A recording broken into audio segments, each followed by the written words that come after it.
Why is your ex an ex? She started to get too attached, so I suggested we take some time apart. She didn't talk to me for a whole month. One night, after I finished my work shift that goes from 11 p.m. to 7 a.m., I came home and opened my door to get ready for bed. Just as I was about to take off my shoe, I heard a noise. I got really scared and was about to turn on the light when I heard a voice say, "Is that you, honey? What time is it?" I turned on the light, hoping it was just a joke, but there she was, in my bed, looking at me. I live in a military base and I left my door unlocked because I didn't think anyone would be crazy enough to break in.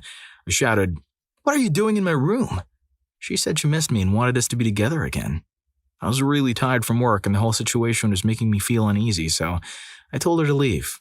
She wouldn't listen and threw the blanket off, saying she wouldn't leave until I was nicer to her. I left the house and called my friend who works as a military police officer. He was on duty at the gate and I told him what was happening. He said he would help. A little while later, a lot of police cars showed up and there was even a SWAT team with all their gear. My friend was leading them to my door.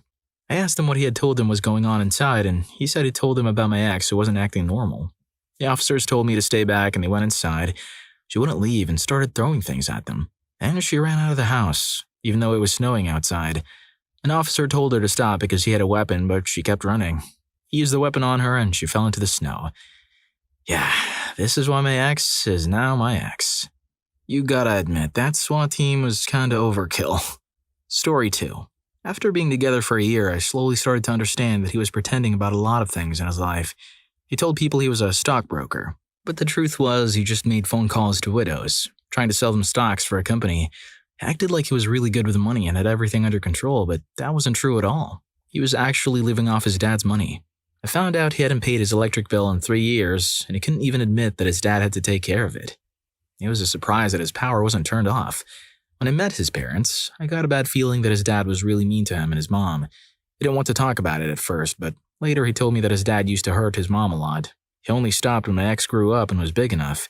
He said he was always on my side and supported me, but after we broke up, I found out that he actually hated all the sports teams I liked. I gave him one last chance to show me he could be better by inviting him on a special trip with me, but he was really late, by 3 whole hours. He said he had to hang out with his friends to keep up his stockbroker act, and he also spent time with his dad, who gave him money.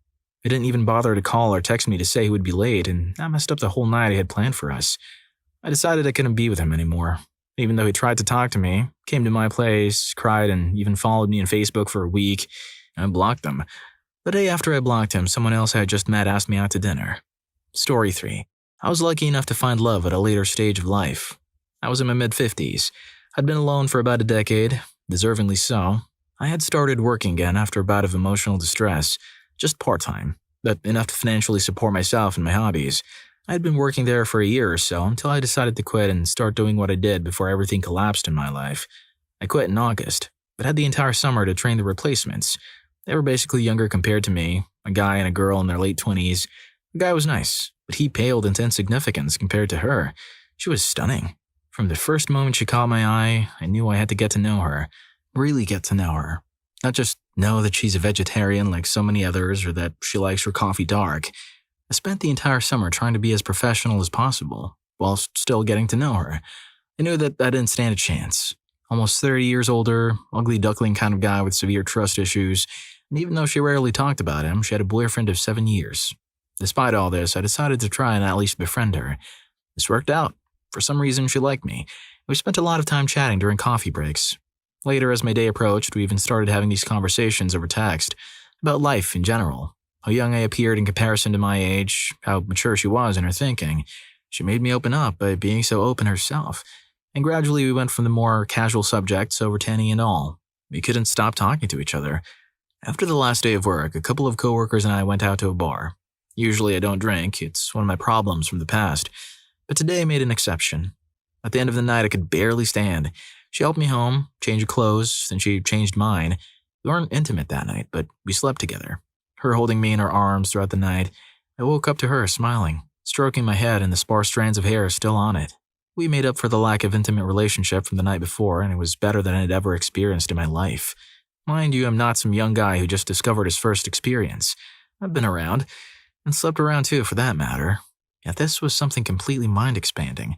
She said that she was going to break up with her mystery boyfriend, with whom I've never spoken to. I'd seen one photo of them on a recent trip to Spain. This was early on when she just started, and my attention was focused on her in that picture, so I didn't feel sad for this man. I just felt a kind of happiness I couldn't even reminisce about. I started my new job the following Monday, and she texted me that she'd talked to her boyfriend. He said this was just an affair, that they should take a month-long break and then talk it out. She insisted it was over, but I guess he insisted harder. Confused about everything, she came to me during that break. We talked a lot, and she was sure of her feelings towards me, and that she hadn't really loved her boyfriend for a long time. We decided that she would move in with me and spent the day making room for her things in my apartment. She called a break from her boyfriend to have their talk. I was eagerly awaiting her return from that talk, but she didn't return. Neither did she pick up her phone when I called, and I was reluctant to run across town to their place to see what was going on, but it didn't matter. He had taken her out upon the news of her leaving him. Afterwards, he called himself in, but I didn't hear about it until the local news picked up the story the day after. Even though most people wouldn't constitute a romance a partnership, my mind was set on it, and I consider her a partner lost. My ex-girlfriend-to-be. So I guess that's why she's my ex. Story 4. Our relationship came to an end because she gave me a choice that was really hard to accept. We'd been together for many years, and from the start, I was honest with her about not wanting to get married or have children. I told her that if those were important to her, that we might not be right for each other. She said she was okay with that and didn't want kids either. After being together for a year, she moved into my house, and everything was going well. But then her friends started getting engaged, and they started to make her think that I didn't love her because I didn't want to marry her. They kept saying this to her, especially after she went to a friend's bachelorette party. When she came back from the party, she told me that if I didn't propose to her and we didn't get engaged, then she would break up. We talked for a long time about why she had changed her mind so suddenly, even though she knew how I felt about marriage. But she was firm. She said we needed to get engaged right away or our relationship was over. I told her not to force me to make a decision like that because I can be really stubborn. When someone tries to make me do something I don't want to do, I usually do the opposite just because I don't like being pushed into a corner. She wanted an answer from me, so I told her that it seemed like we were going to break up. She left the house crying, but I said she could stay until she found a new place to live. The next day I went to work, and when I came back, she'd taken all of her things and left. I decided to take a shower, like I always do when I get home, but after I was done, I noticed something really annoying. She'd taken every single towel in the house. I had to use the bathroom rug to dry myself off.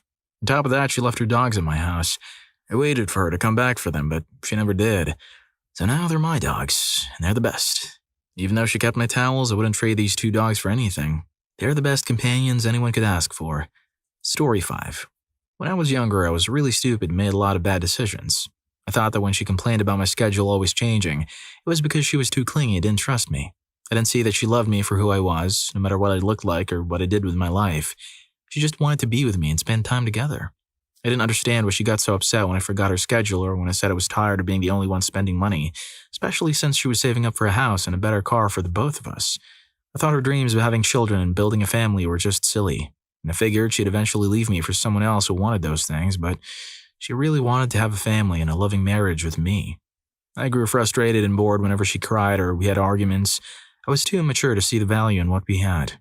I was stupid and young, and because of that, I lost the most amazing, caring, and beautiful woman I've ever known.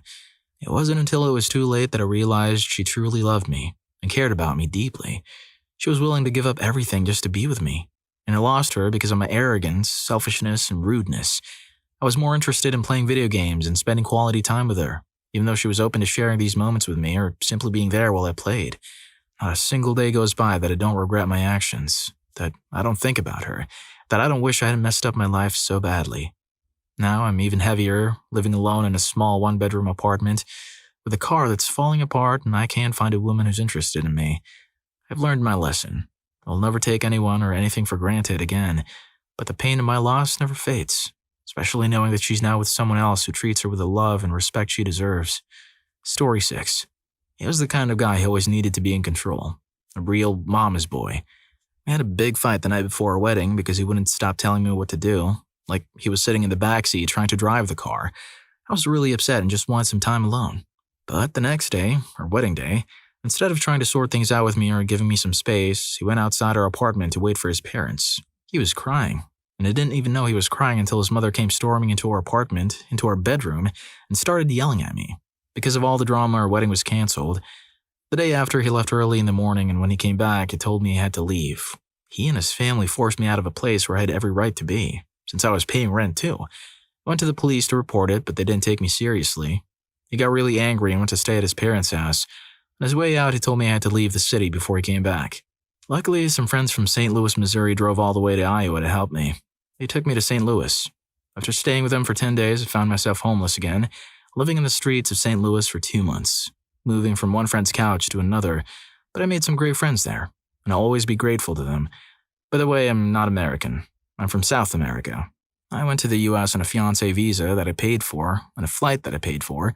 I spent $6,000 in visa fees, plane tickets, and our apartment lease. I even sold my car to afford the trip to the US. My visa expired 2 months later, and I had to leave the US. Now I'm back in Bolivia without a car, living with my mother.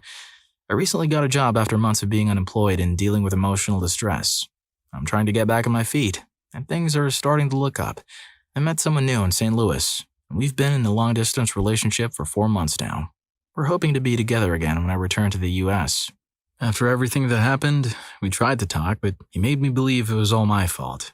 I believed it for a while, but he never took any blame. I thought about it a lot, and now I see clearly. I'm done with him. Story 7. I was in a relationship with this girl for about 2 years, and everything was going great. We were really good together, and I loved everything about her. She told me she wanted to wait before being intimate. And I was okay with that because I thought she was worth waiting for. Unfortunately, I was diagnosed with a condition that made it incredibly painful to walk, which made my life a lot harder. I was dealing with the illness and the stress it brought for many years. This happened just before she was about to leave for college.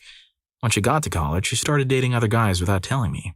I lost my job because I couldn't walk, and when I called her to talk about it, she didn't really listen to me. I found out later she was cheating on me while we were on the phone. A month later, she told me we should take a break and that she was already over me. She basically said she didn't want to date someone she saw as a loser.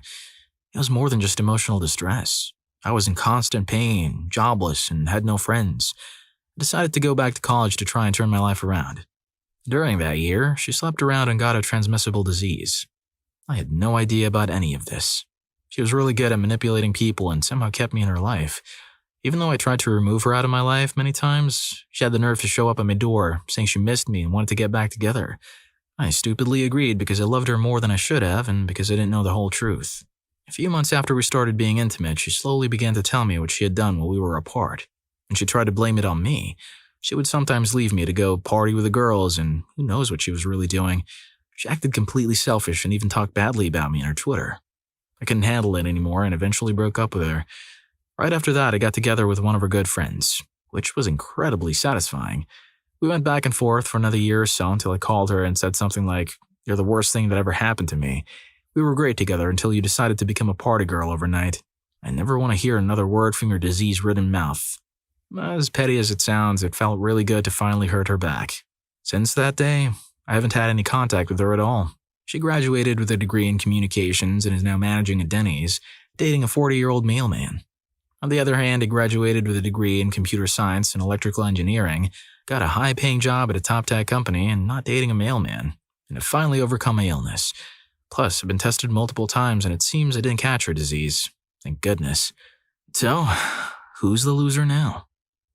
Whoa, man. I'm with him all the rest of the way, but do we really need to be spitting fire at mailmen? I mean, it's not the most glamorous job in the world, sure, but dating a mailman isn't an insult. Story 8. While I was away serving in Iraq, she was unfaithful to me.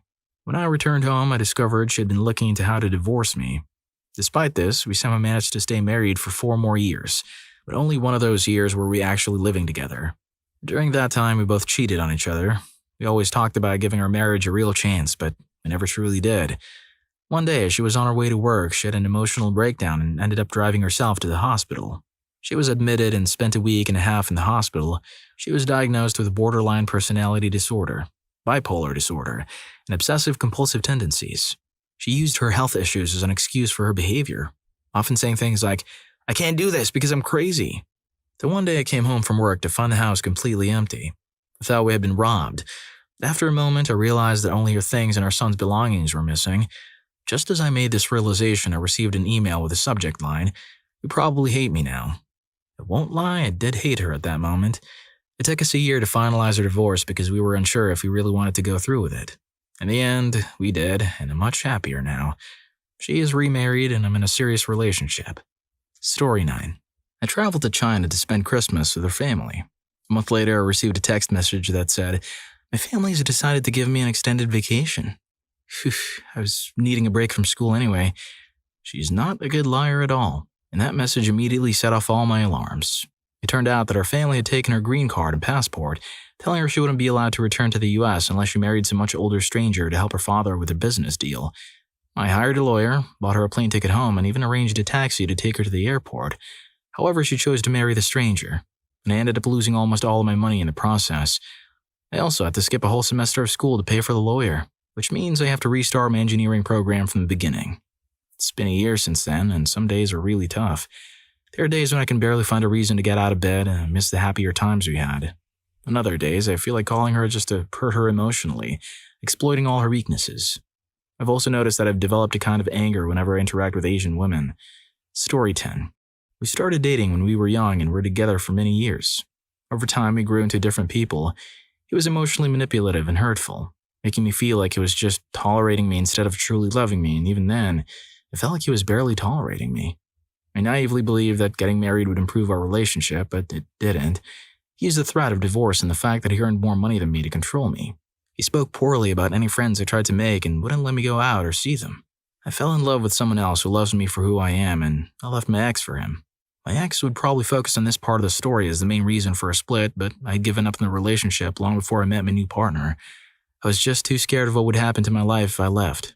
I had accepted the idea that I was terrible and no one could love me, not even my own husband. In the end, I was homeless for a month, staying on a friend's couch, and I had to drop out of college during my last semester. But I'm genuinely the happiest I've ever been now. I know I could have handled the situation better, and I wish I had, but considering how happy I am now, and how miserable I was for most of the decade with my ex, I can't bring myself to regret it. I don't even regret the years I wasted with my ex because if things had gone differently, I might never have met my current significant other, and I might not be as aware of the unacceptable behavior I would never tolerate from a partner again. Life teaches us all sorts of lessons. Anyways, if you're enjoying the video, don't forget to hit that subscribe and like button for more videos like this. Story 11. Everyone is sharing stories about their awful exes, but in my case, I was the one who was terrible. I dated this guy for a little over 8 months, met online and talked for a couple of months before we finally met in person. We really hit it off and spent almost every day together, even if it was just for a few minutes when we'd bring each other lunch at work. He was incredibly handsome, honest, smart, and he made me laugh harder than I ever had before. Our connection was amazing, and we were truly in love. There was one unusual thing. He was still living in a 2-bedroom apartment with his ex-boyfriend. They had signed a lease at a great rate, and neither of them wanted to move out. I'd been to this house and met his ex several times, who was a total dirtbag, by the way, and my boyfriend was always open and honest about their living situation, never hiding anything. Around the 8th month, I noticed some scratches on my ex's face and arms. When I asked him about them, he wouldn't tell me where they came from. Later, I saw marks on him, and again, he wouldn't explain. His back also started to show visible fingernail scratches. I thought, he's sleeping with his ex. When I confronted him, he denied it strongly. That night, I was upset and didn't want to talk to him. I sent his calls to voicemail and ignored his texts. Here's where I was a total jerk. His ex called me out of the blue that night, intoxicated and crying, and confessed that they had been sleeping together and that my boyfriend was bringing other guys over. He wanted me to know because he felt guilty. I was furious. Right after that phone call, my boyfriend called me again, for like the 10th time that night, and I answered just to call him awful names and tell him never to call me again. Later that night, some of his friends called me, and I finally answered one of them. She yelled at me, asking why I hadn't helped or answered his calls. She told me that his ex had hurt my boyfriend in an intoxicated rage and that the guy had been arrested while my boyfriend was being taken to the hospital. She said this wasn't the first time it had happened and that she thought I knew, given the obvious signs. The voicemails he left that night still haunt me. He was begging me to answer the phone, to help him, to come rescue him, to call the police, which he did, and he left another voicemail saying so. It took me over a year to apologize to him in person, and even then, he didn't accept it. I couldn't believe that someone he loved so much would not only leave him when he needed help the most, but also believed his ex over him. He opened up about the mistreatment he had suffered multiple times, but was too ashamed and scared to do anything about it. More than 6 years have passed, and we don't talk. I'm married now and happy, but I often think about him. He hasn't forgiven me. I haven't forgiven myself. Story 12. She insisted that I stay in my dorm for the entire semester of my freshman year in college. It was so bad that during welcome week, I didn't leave the dorm even once, not even to eat. I ordered takeout for every meal. 2 years later, I'm still struggling to find a group of friends because most cliques and friend groups were already formed by the first week of freshman year. Let me give you more details. Whenever anyone came to my dorm during the semester, she would cry and argue hysterically until I asked them to leave. She demanded that I call her constantly, to the point where I wasn't even allowed to sleep without hanging up with her. She lived in California while I was in New York, with a 3-hour time difference, and not once was I allowed to sleep before 3:30 a.m., despite having classes at 9:30 a.m. If I tried to sleep earlier, she would yell about how I don't care about her or threaten to leave me for someone else. As a result, I was always sleep deprived and could only sleep when she was in her high school classes. She was a senior at the time. During Halloween, I told her I wanted to go to a school event hosted by my university. After a lot of convincing, she finally agreed to let me go to my first school event. However, within just 15 minutes, she was calling me hysterically. I had over 10 missed calls by the time I checked about an hour later, and she had blocked me on everything, threatening to leave me for another guy and sending me a long message about how inconsiderate I am.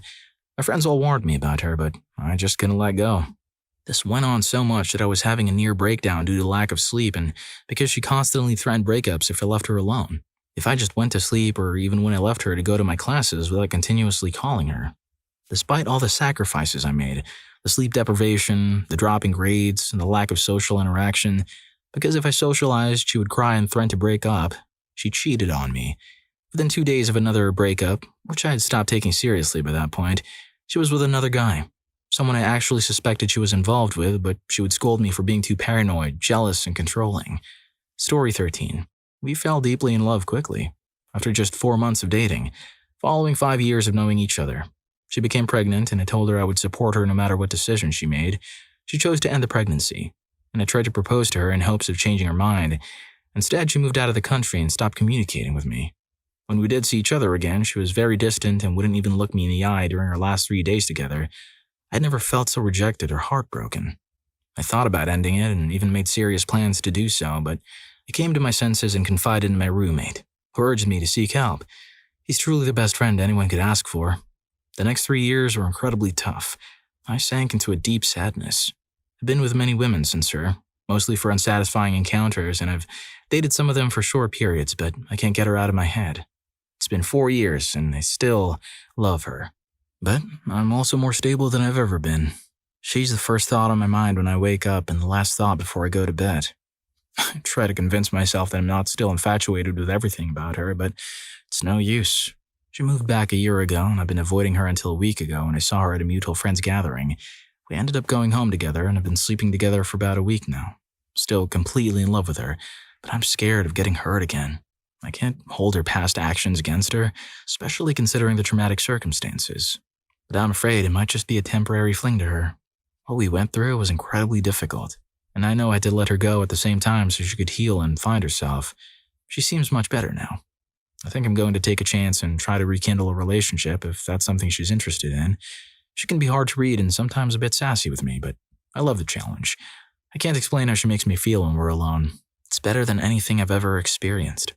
I'm afraid I'll spend the rest of my life wondering what if I don't take a risk and try again now. Story 14. It wasn't our fault. It was the circumstances around us that put a strain on our relationship.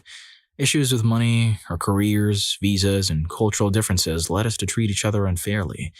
One day she sat me down and ended a relationship quite suddenly. At first I was angry, confused, and hurt. All the emotions we try to avoid came rushing in at once. But after some time I realized she had made the right decision, and I even thanked her for it. Every day, things got a little better and easier. They were still strange. We continued to support each other and care for each other. It might sound odd, but we both helped each other through the breakup. There was never any ugly discussion in the end, probably because our relationship had been free of mistreatment and infidelity. We just weren't in a position where things could work out. We talked through everything and we were always honest about our feelings, like two adults dealing with a tough situation. I started university and completely changed my career path, while she became even more focused on her work and studies. Now we're both better people because of it. We still feel like soulmates and talk every day, but sadly, the relationship we worked on for 4.5 years just didn't succeed. However, we gave it our best shot and definitely had a wonderful time together along the way. Story 15. Her mom was a controlling and obsessive person who pretended to be very smart and was extremely determined about her feminist views. I began to see how much of her negative attitudes had been passed on to my girlfriend. It was frustrating because her mom, a wealthy white woman who never had to work a day in her life thanks to her rich father and husband, would constantly complain about how hard women have it. Every single time we sat down for a meal, her mom even had the audacity to tell me that women are the superior gender. Really? Is that why you went straight from relying on your wealthy father's money to depending on your rich husband and never had a job? It's ironic that she claimed superiority while living off of others for 60 years and not contributing anything to society except for raising a couple of spoiled daughters and spreading neighborhood gossip. One day her mother and later my girlfriend spent over an hour criticizing me, saying that all video games are bad, even though they had never played one. I tried to explain that video games, like any other form of media or entertainment, offer a wide range of content and experiences. But all I got in response was, "No, they don't. All women in video games are just dressed in skimpy clothes and all you do is strike people." It's astonishing how someone can be so ignorant and rude while claiming to be liberal and open-minded. It was really frustrating. My girlfriend made a comment about me getting rich and renting a nice house for her to live in, and I realized she was following in her mother's footsteps. No way. You don't deserve the fruits of my hard work. Go be someone else's biggest regret. And honestly, you're not that attractive anyway. Story 16. The timing was really unfortunate. I met her about 5 years ago, my old college's homecoming. I felt an instant attraction to her, which was much stronger than what I usually feel for anyone. We started talking a lot, and officially began dating a couple of months later, even though I lived 2 hours away. At first, I didn't put in the effort I should have. Since she was easygoing, I would cancel her plans if they conflicted with other plans or if something came up with my business. Starting a relationship with long-distance dating isn't always doomed to fail, but it's definitely not easy. We broke up, and I started to reflect on myself. I realized that I was the reason the relationship wasn't working because of my lack of effort, so the next time I saw her I was honest about my feelings, and we decided to give it another try. But then it seemed like our roles were reversed. I made a lot of effort to plan things, only to be met with the same only if it works for me attitude that I used to have. I don't think she did it on purpose, but it hurt, and it made me realize how many times I had hurt her. We broke up again and stopped talking for about a year. Since then, we would randomly start texting each other just to catch up if we knew we were both in the same area. I would start talking a lot, only to grow distant again. It was an unpleasant cycle. Just last Friday, I finally realized that I don't want things to be like this anymore. She's not really the person I thought she was, as I had seen her through rose-colored glasses for the last 4 years. These kinds of breakups are always the hardest, in my opinion.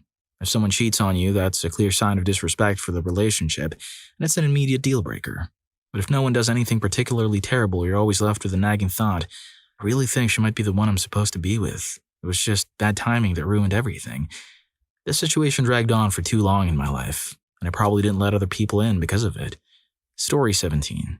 I met a girl after going through a tough breakup. She was new, fun, and we really connected. She told me she had a 5-year-old daughter. I'm a young single guy in my late 20s with no experience with kids and never wanted any, but I liked her. She was caring and loving, but she had secrets. Her daughter's father was a typical lowlife, always in and out of jail. I couldn't understand why she put up with his nonsense for so long, but it wasn't my place to judge. It seemed like there was a new problem every week. She started bringing her daughter into my life pretty quickly, and I found out she was being evicted and was 4 months behind on her rent.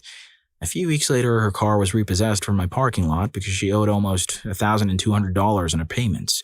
All this while she was going out a couple of nights a week, getting hammered and coming home at 5 a.m., knowing I had to be up for work by 7 a.m. She started talking about moving in together, marriage, spending time with my family, and having family night with her and her daughter. I let her move in, and soon my place was filled with pictures of her daughter, cluttered up, and I was asked to babysit while she worked. It felt like all her stress was being dumped on me. I'd come home after a long day at work to a mess and a crying child. It started to affect my job. I'd spend 2 hours cleaning only to come home to the same mess the next day. I felt like I was taking care of 2 children. We had a long talk, and I explained that a relationship should be a two-way street. She tried to make some changes, but she still wanted to do extravagant things even though she was broke. She said she didn't feel like living with me if she wasn't contributing financially. We agreed she'd pay a small amount every week, but I had to ask her for it every single week. That only lasted about 3 weeks before she stopped paying altogether. Now her car payment is 3 months behind and her bank statement shows she's over $1,000 in the red. Story 18. We were in a relationship for 20 years. And when we brought our first home, instead of fixing it up and selling it for a profit to buy a bigger and better place, she decided to settle in and refuse to move. She began hoarding animals. What started with 1 dog and 1 cat turned into 4 dogs and 5 cats. When I brought up the issue of the animals, the mess on all the furniture and all over the rugs, she just dismissed it. We had to remove it and throw away all the carpeting in the house, and then the animals started to ruin the hardwood floors underneath her messes. She gradually became very insecure about her weight, her skin, her hair, basically everything about her appearance. We tried going to the gym, eating healthier and getting out more, but she would try to sabotage all my efforts to improve our health. She complained about everything, often crying herself to sleep and flying into a rage over the smallest things. When I tried to help her, she would either launch into another angry rant about how awful her life was or lash out at me for suggesting she needed help. Living with her was like being in an emotional roller coaster, with her in control, so I took a long, hard look at our situation and realized I couldn't continue living that way. I decided to move to a different province and start over. Life isn't perfect now, but it's better than it was. Yeah, sometimes you just gotta choose the lesser evil. Story 19. My ex-girlfriend was manipulative and harmed me with her words. She had this middle child complex, and because her family treated her like the errand girl, she would sometimes take it out on me. It was my first long-term relationship, so I put up with it, thinking it was what you do when you love someone. She became very possessive, and I didn't like it when I wanted my own space or spend time with friends and family without her. I lived with my mother. And when we moved out to the Bronx, my ex brought a house and turned the attic into a studio apartment to rent out. Eventually, she stopped renting it and let my ex and me move in upstairs, which is when things got worse. She worked at a daycare and babysat for extra money. She would make me go with her to these people's houses, and I did it because I loved her and didn't want her to be upset with me. I didn't go every time, but I did it more often than I should have. She didn't enjoy being around my friends or siblings, and I noticed she would start feeling unwell when I made plans with them or would just tell me she didn't like them. So I started making plans with them without her, which also became an issue because I wasn't spending time with her. When she wasn't feeling well, I had to do everything for her. One time I sprained my ankle badly and could barely walk for 2 weeks, but she would get angry if I asked her to get me anything. She acted the same way when I was sick. She would invite her friends over when I wasn't home and let them eat the groceries I bought, but she didn't want me to bring my friends over, and if I did, it was a problem. She became a teacher, which is when things got really bad. She was still babysitting, so she was very busy. I worked in retail and my day started a bit later, but she would wake me up on purpose instead of letting me sleep in. I had to make her lunch for work, do her laundry, and take care of all the chores. I did stand up for myself at times, but when I did, she would cry and promise to change, only to go back to her old ways a few months or weeks later. The final straw was when I made her dinner, and instead of thanking me, she complained about something I did or didn't include. I snapped at her. The next day, I broke up with her. The breakup was surprisingly smooth because I just stopped talking to her completely. Afterward, I was a mess for about a year, feeling sad from her hurtful words. She had a college degree. I didn't. She always made sure I knew it. But I've rebuilt my relationships with friends and family. It wasn't until this year that I started feeling like myself again. I'm still single, but I'm okay with that, and I feel comfortable being myself again. Story 20. My girlfriend of 2 years at the time started a new hobby that she used as an excuse to go out of town every weekend for about 6 months to see another guy. I thought I was being a supportive boyfriend by trying to get involved in her hobby, since she seemed genuinely interested in it. But when I tried to join her, the whole lie came crashing down. After that, there was a strange period where she kind of dated both of us because I was young and naive and wanted her back. Eventually, we split up, and then she broke up with the other guy a few months later. Later on, a mutual friend admitted that my ex had been intimate with another mutual friend at a house party just a block from where I lived. This happened a week or two after she couldn't come to my birthday celebration because she had to go out of town for her hobby that night. She ended up blocking me on Facebook, and that was over 3 years ago. So I have no idea what she's doing now. I just hope that someone ended up breaking her heart the way she broke mine. What made your ex the crazy ex? The chick I was dating very briefly did this to me a week after we broke up. We'd been dating maybe 6 weeks at most, and her first voicemail in this post-breakup phone bomb was, "Hey, haven't heard from you in a few days. Getting worried. Call and let me know you're okay." A week after I told her, "Not only are we through, I never want to see or hear from you again. Ever." And when I didn't answer that call, I proceeded to light up my phone for hours. The next day, one call, "Hey, still haven't heard from you. I dropped my daughter off with a friend and drove by your house, but you weren't home. So I'm really getting worried." I called her back after that one, reiterated that I never wanted to hear from her again, told her the next time she rings me or texts me, I will call the cops. Thought that was the end of it. Then my best friend, who I hadn't had a chance to talk to about this, invites me to meet his first girlfriend after his really crazy off-the-hook divorce from his own crazy ex. And it's my crazy ex. She found someone I know who was on the market and started dating him, and then kept pressuring him to invite me to hang out with him. Dude didn't break up with her, so I had to avoid him for the most of the next entire year. His ex-girlfriend is a serious case of clingy. Story 2. I was 17 when I moved in with a 24-year-old guy I'd been dating for a couple of months. After about 1 to 2 months of living together, I'd mostly lost my chances to keep in touch with my family and friends. I couldn't meet anyone without his presence. I once answered my cell phone when my mom called to say hi and blabber about something pointless. In the beginning of the phone call, I made the mistake of going out for a smoke. When I had finished the phone call and went back in, I got a good roughening for having stuff to hide. I didn't even have permission to even go for a walk or to the grocery store alone. I lived with him for nearly a year. I don't know why I stayed for so long. Maybe I was too scared to leave, too embarrassed to admit to my family and friends that I had made a bad decision when I started going out with him in the first place. One time he called me to tell me that he had been caught on the highway speeding, on speed, and having a race with the police. He said he would be getting home from jail the next morning. I instantly called my mother, but then would spend the next night with me gathering my stuff in our car and taking me back home. I got some super angry and sometimes begging phone calls from him for the next few weeks, but I never saw him again. Story 3. During our arguments, he would hurt himself and knock out, and I'd have to pick him up from overpasses. He admitted it was all for my attention. I lost patience with that after a while and tried to break up with him. He got extremely emotional and was bawling, so I changed it to a break. We never ended up on a break. 6 months later, I finally ended it. He was fine about it. Then, a week later on New Year's Eve, I invited him over since I'm having a party, since he needed to pick up a few things anyways. He was living with me 4 to 7 nights a week. Everything went well. Then about a week or so later, I ran out of birth control pills, so I went to grab my next pack. My entire birth control drawer was empty.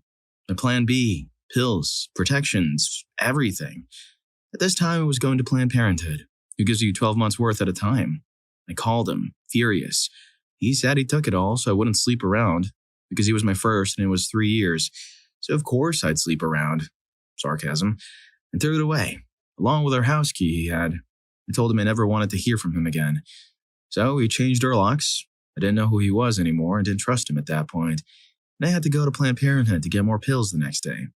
It's hilarious now, but at the time it was a wreck. That was not the guy I fell in love with. And I got stuck for way too long in a toxic relationship. This isn't even touching on the fact he would text me nonstop when I was out with friends or would guilt trip me into abandoning my friends because he gave up his friends for me. Hell no. I have not talked to him since.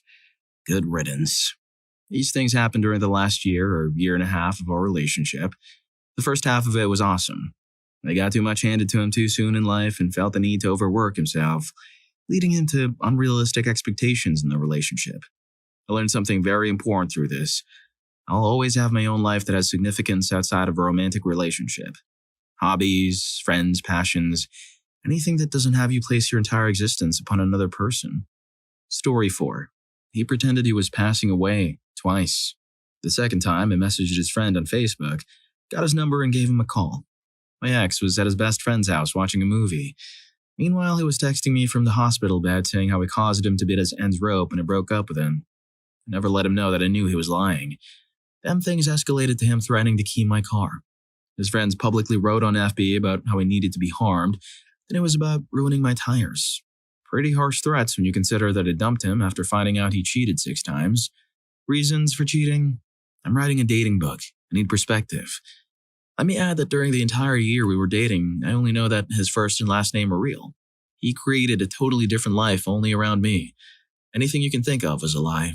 Family, friends, interests, school, jobs, etc. I never knew this person at all. Story 5. She said she had acute lymphocytic leukemia because I had moved on after our umpteenth breakup and was talking to another girl. Found out later she was making it all up. After her mother called my mother, we were like 15 to 16 years old, accusing me of putting salt in her car engine and stealing her jewelry. All more lies. My mother responded with, "Well, that's terrible, but by the way, how is Harvest King's ex-girlfriend's cancer treatment going?" And her mom was like, what? This girl claimed to undergo an experimental treatment that cured the cancer, including a bandage covering up the scar. She refused to let me see the scar and said this appeared weeks later because the doctor advised her to go tanning after the surgery to tan away the scar. Her cancer doctor told her to go get some radiation to get rid of the scar. That's right, folks. Anyways, crazy. Story 6. When she parked her car in the middle of the street and tried to take my kids from their school, getting into an actual fight with school security, forcing my kids into her car and driving to her apartment where she parked sideways, on the grass, on the adjacent complex's front lawn, refusing to open the door when the cops showed up only to fight 3 cops when they finally got in the house, resulting in her arrest on 5 felony counts and a breathalyzer reading of .41. The crazy part was when she could not fathom why the courts decided I was the best choice for permanent custody, claims to have no recollection of the incident, nor the time she showed up to court to face the charges and was arrested for falsifying documents and disorderly conduct for being intoxicated at the hearing. Has no idea why my daughters want nothing to do with her. Her idea of quality time is clearly a bit extreme. Story 7. Girl number 1. Fiery redhead. Real powder keg. Short fuse. Big kaboom. I dumped her for breaking a pretty big promise to me. She came over to my house to do the post-breakup apology thing. I don't take people back, as a rule, so I said no. She flipped and attacked me. I dragged her out of the house and locked the door. She jumped my fence, circled around, and came in through the sliding glass door and attacked me again. Girl number 2. Together for 8 years, engaged. We're picking out kids' names. She went on vacation with some mutual friends and came back with a new boyfriend. Stole a bunch of my stuff. Baby photos, my diploma, wedding rings, etc. and moved out. Girl number 3. Nice, deaf girl. Her father was super cruel when she was little. Her ex-boyfriends were right schmucks, terrible as all get out. I wasn't. I didn't fight, hit, get angry. So she filled the role of the opposer herself several times over. That bit is my fault. I should have left and stayed gone after the first time. Took a few more to get some sense into me. Story 8. Not my ex, but a friend of mine. They dated for a little while. She was always getting outrageously upset over little stuff, and finally my buddy goes over to her house to talk with her and tell her they're breaking up. He did it at her house while her parents were home on purpose in an attempt to minimize the freakout. Anyway, she doesn't take the news very well. Screams and cries and causes this huge scene. So much, in fact, that she screams my buddy right out of the house and he's just trying to get into his car and go home now. Her parents are restraining her while he attempts to get away, but she gets free and picks up a rock and throws it at his car, breaking the window. The best part of the story is that from then on, everyone called her Geodude. It's been like 6 years since they broke up, and most of my friends still call her that. And it's still funny every time. Story 9. My time has come. My crazy ex was actually my crazy girlfriend for a long time. I was deeply in love with her for a lot of reasons, but we had a terrible relationship. She was 13 years older than me, and so she was always trying to change me to make me more adult and responsible, which I figured was fine because I should grow up anyways. The problem was she was just highly critical of everything I did and who I was. Eventually, she became emotionally cruel, wanting to sleep with other guys and such, so we explored having a more open relationship. Problem was, she couldn't tolerate the idea of me sleeping with other women, so it became a double standard. One night she wanted to have a triad with a couple people I knew. I suggested that this was a bad idea.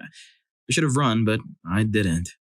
A few months later, we got into a fight and she heard me about 20 times. For some reason, I still didn't run.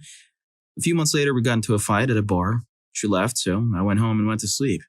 At about 5 a.m., she stumbled home to find the door locked and she didn't have her keys. After, apparently, about an hour trying to find a way in, she broke the window and came rushing into our room, screaming and yanking the covers off of me. I got up to try to get away from her, but she started hurting me over and over again. I was cornered, so I tried to push her out of the way so I could make a run for it, but that didn't work. She just kept hurting me.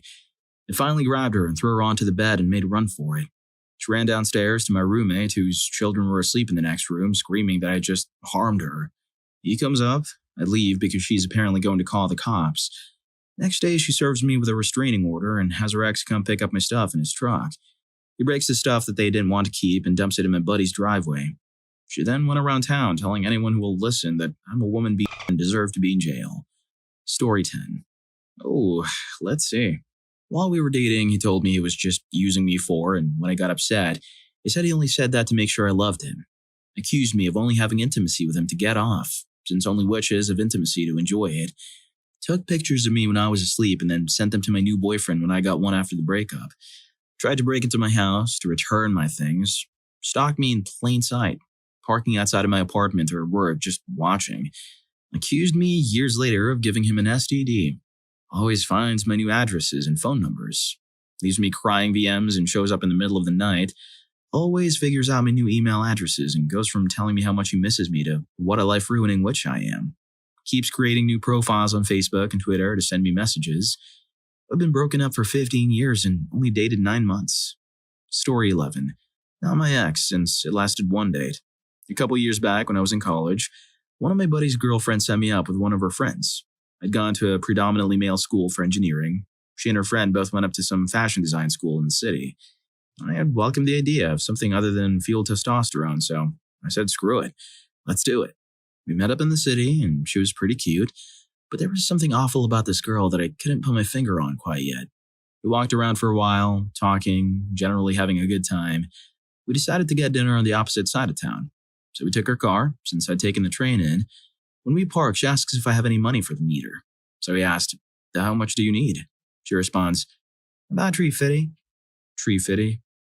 Well, it was about that time I realized that this wasn't no cute girl. No, sir. This was a 16-foot-tall crustacean from the Paleozoic era. I ain't giving you no $3.50, monster. And then I slammed the door and caught my train home. Story 12.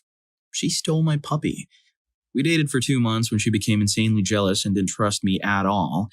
I finally couldn't deal with it anymore and told her to leave my apartment. At the time, I worked out of state, about 1 hour away, and received a call from my roommate stating, your dog and his cage are all gone. He was in on it. I went to court several times and won default judgment because she was too stupid to show up to the correct courtroom. She filed an appeal and the court allowed it. The next time we showed to court, her boyfriend had just passed away. Postponed the court date further. The third time I went to court to get my dog, she didn't show again and the judge called her. Of course she didn't answer. The fourth time we went to court, she showed, and the judge laid the law and made her give my precious dog back to me. I flat out should have done terrible things to her. She was hot as hell, but a crappy lady. My dog is 8 and is happy as hell. So am I. I'm married now, too. Sounds like she was a real positive influence in his life. Story 13. Oh God, where do I start? Not only stalking me himself, but sending friends to do it. Hey, there's a car parked across the street watching our house. That's your ex? Yep. Filed a false CPS claim. They laughed when they showed up to investigate. Clearly it wasn't the case. The detective on scene did warn me. Sounds like you have an angry ex. Yep. Broke into my apartment on repeated occasions to destroy my personal belongings. Bleach in my and the baby's clothes. Permanent wave solution in my shampoo. Got the Freon cord in my fridge, which he knew I couldn't afford to replace, and which, lest this not be obvious, contained food for his child. Poured water in my electronics, and so forth.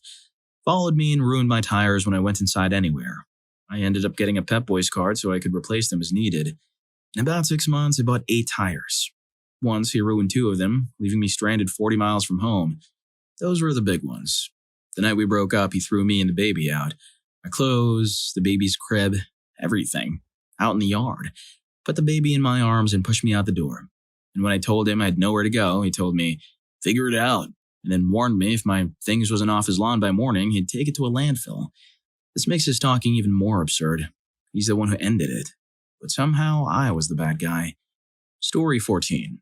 You're not going anywhere! The scream was primal and raw, resounding with perfect menace. Our weekend fights had grown fiercer, even more warlike. I decided, as always, to take a walk to cool down. I pushed past her, out into the warm Florida night. Of course, she followed. On foot, I outdistanced her, which only served to fan her fury, but before long I could no longer hear the haunting echo of her screams. Through dumb luck, I had her car keys, as I had driven that night. Safe in the knowledge she couldn't follow, I walked a peaceful stretch of the Halifax River while sifting through my troubled thoughts. 10 minutes passed. 15. Then, somewhere off in the distance, a motor. It grew steadily louder, gaining in noise and momentum as it disrupted the sanctity of the thick night air. At nearly 3 a.m., the roads were empty. Or almost empty. I turned to look and saw the beam of a single headlamp slicing its way through the fog. She was riding my motorcycle. Now my girlfriend had never ridden my motorcycle before, or any motorcycle for that matter. She knocked it over once when I wasn't home and hadn't even been able to lift it. Yet here she was, shifting, pumping the clutch, her long blonde hair flowing behind her as she bore down on me. Yeah! She leapt. I kid you not.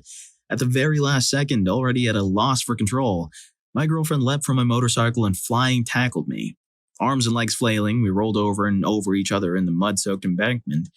We were scratched. My bike ended up just beyond us, inverted, caught upside down in a thick hedge. As if playing some sick cosmic joke, the blinker was flipped on. Tick, tick, tick, tick. I rose, screaming, brushing myself off in the dim, spectral glow of that flashing orange light. My eyes stung. Everything smelled heavily of gasoline. Another light flared, and that's when I looked up and saw the police car. Crap. My girlfriend stood, her face twisted in a horrible, Grinch-like smile. Arrest him, she screeched. He doesn't have his motorcycle license. His bike isn't even registered, and he has no insurance. No, all of these things were true. I just bought the bike from my ex-doormate and hadn't sorted any of that stuff out yet. So I said nothing, watching gas drip from my bike and hypnotic tune to the blinker. My girlfriend's maniacal laughter only intensified as the cop approached, taking the whole scene in. "Let me see your license," he told her. My license? She shrieked in disbelief. No, his license. He's the one who has no license. He's the one you want. "Ma'am," he reiterated calmly, "I'm gonna need your license." As you can imagine, my girlfriend didn't take this well. Things escalated very quickly. Rather than stay calm and keep her cool, she did exactly the opposite. She screamed, yelled, pointed, threatened, and acted all sorts of outraged. In short, she dug herself deep. I even tried to save her, casting her sideways glances and giving her the chill out look, but she was too far gone, too psychotic. By the time she realized the handcuffs were out, it was already too late. So here I am, 3 a.m., covered in gas, scratched up from head to toe, my bike about to be towed away. As her hands go behind her back and she's being led into the cop car, my girlfriend looks me straight in the eye and lets out a hysterical laugh. You're going to jail. You deserve it too. Screw you. See you in jail. I think it was at this exact moment the officer took pity on me. Walking up to me, he pointed out my motorcycle. "Can you start that thing and ride it out of here?" I stood for a moment in shock before nodding numbly. "Then go." Holy heck. Holy heck. I got on the bike, kicked it alive, and nothing. The gas had flooded. Over and over I kicked it, hoping against my hope my bike wouldn't have to be towed. Inside the cop car, my girlfriend realizes what's going on. She's screaming and shrieking and banging her head against the glass door. The cop just shakes his head. "You know how to pick 'em." Vroom. My bike suddenly starts. I have no idea how, but his sound has never been so sweet. The cop nods to me, tells me to head right home, and lets me know where I can bail this lunatic out. If I want to, that is. And that, ladies and gentlemen, is just an example of what made my ex crazy. Story 15. After 12 years of marriage and 3 kids, my wife decides that she's wasting her life as a wife and mother. She convinced me to pay for a nanny that I could not afford so she could have a string of affairs with, number 1, her old boyfriend from high school who was married with 2 kids, number 2, my son's karate instructor, number 3, a busboy at a restaurant, number 4, at least 2 others I could not identify. Note, she bought her lover's kids' Christmas presents with our kids' money when I was struggling to pay the bills. I later discovered she was wasting all my income away on gifts, clothes, and partying. She then said she needed space and went on a vacation in the Caribbean, which I paid for, and came back to tell me she fell for a Mexican DJ who worked at the resort. She then moved to the Caribbean with this guy, lived there for a year, moved back to the US and married him. She then annulled the marriage within a month and he moved back. While she was gone, I got set up to divorce her on the grounds of abandonment and got full custody. After the DJ, she hooked up with a guy in Canada via the internet. Amazingly, she moved there to help the guy get custody of his child. I'm still stunned that she did not see how hypocritical she was being and how much this hurt our kids. All this time, I'm raising 3 boys alone. When she left, they were ages 10, 6, and 1.5. After the Canadian relationship fell through, she moved back and now sees the kids on the weekends. My oldest, now 21, is written her off.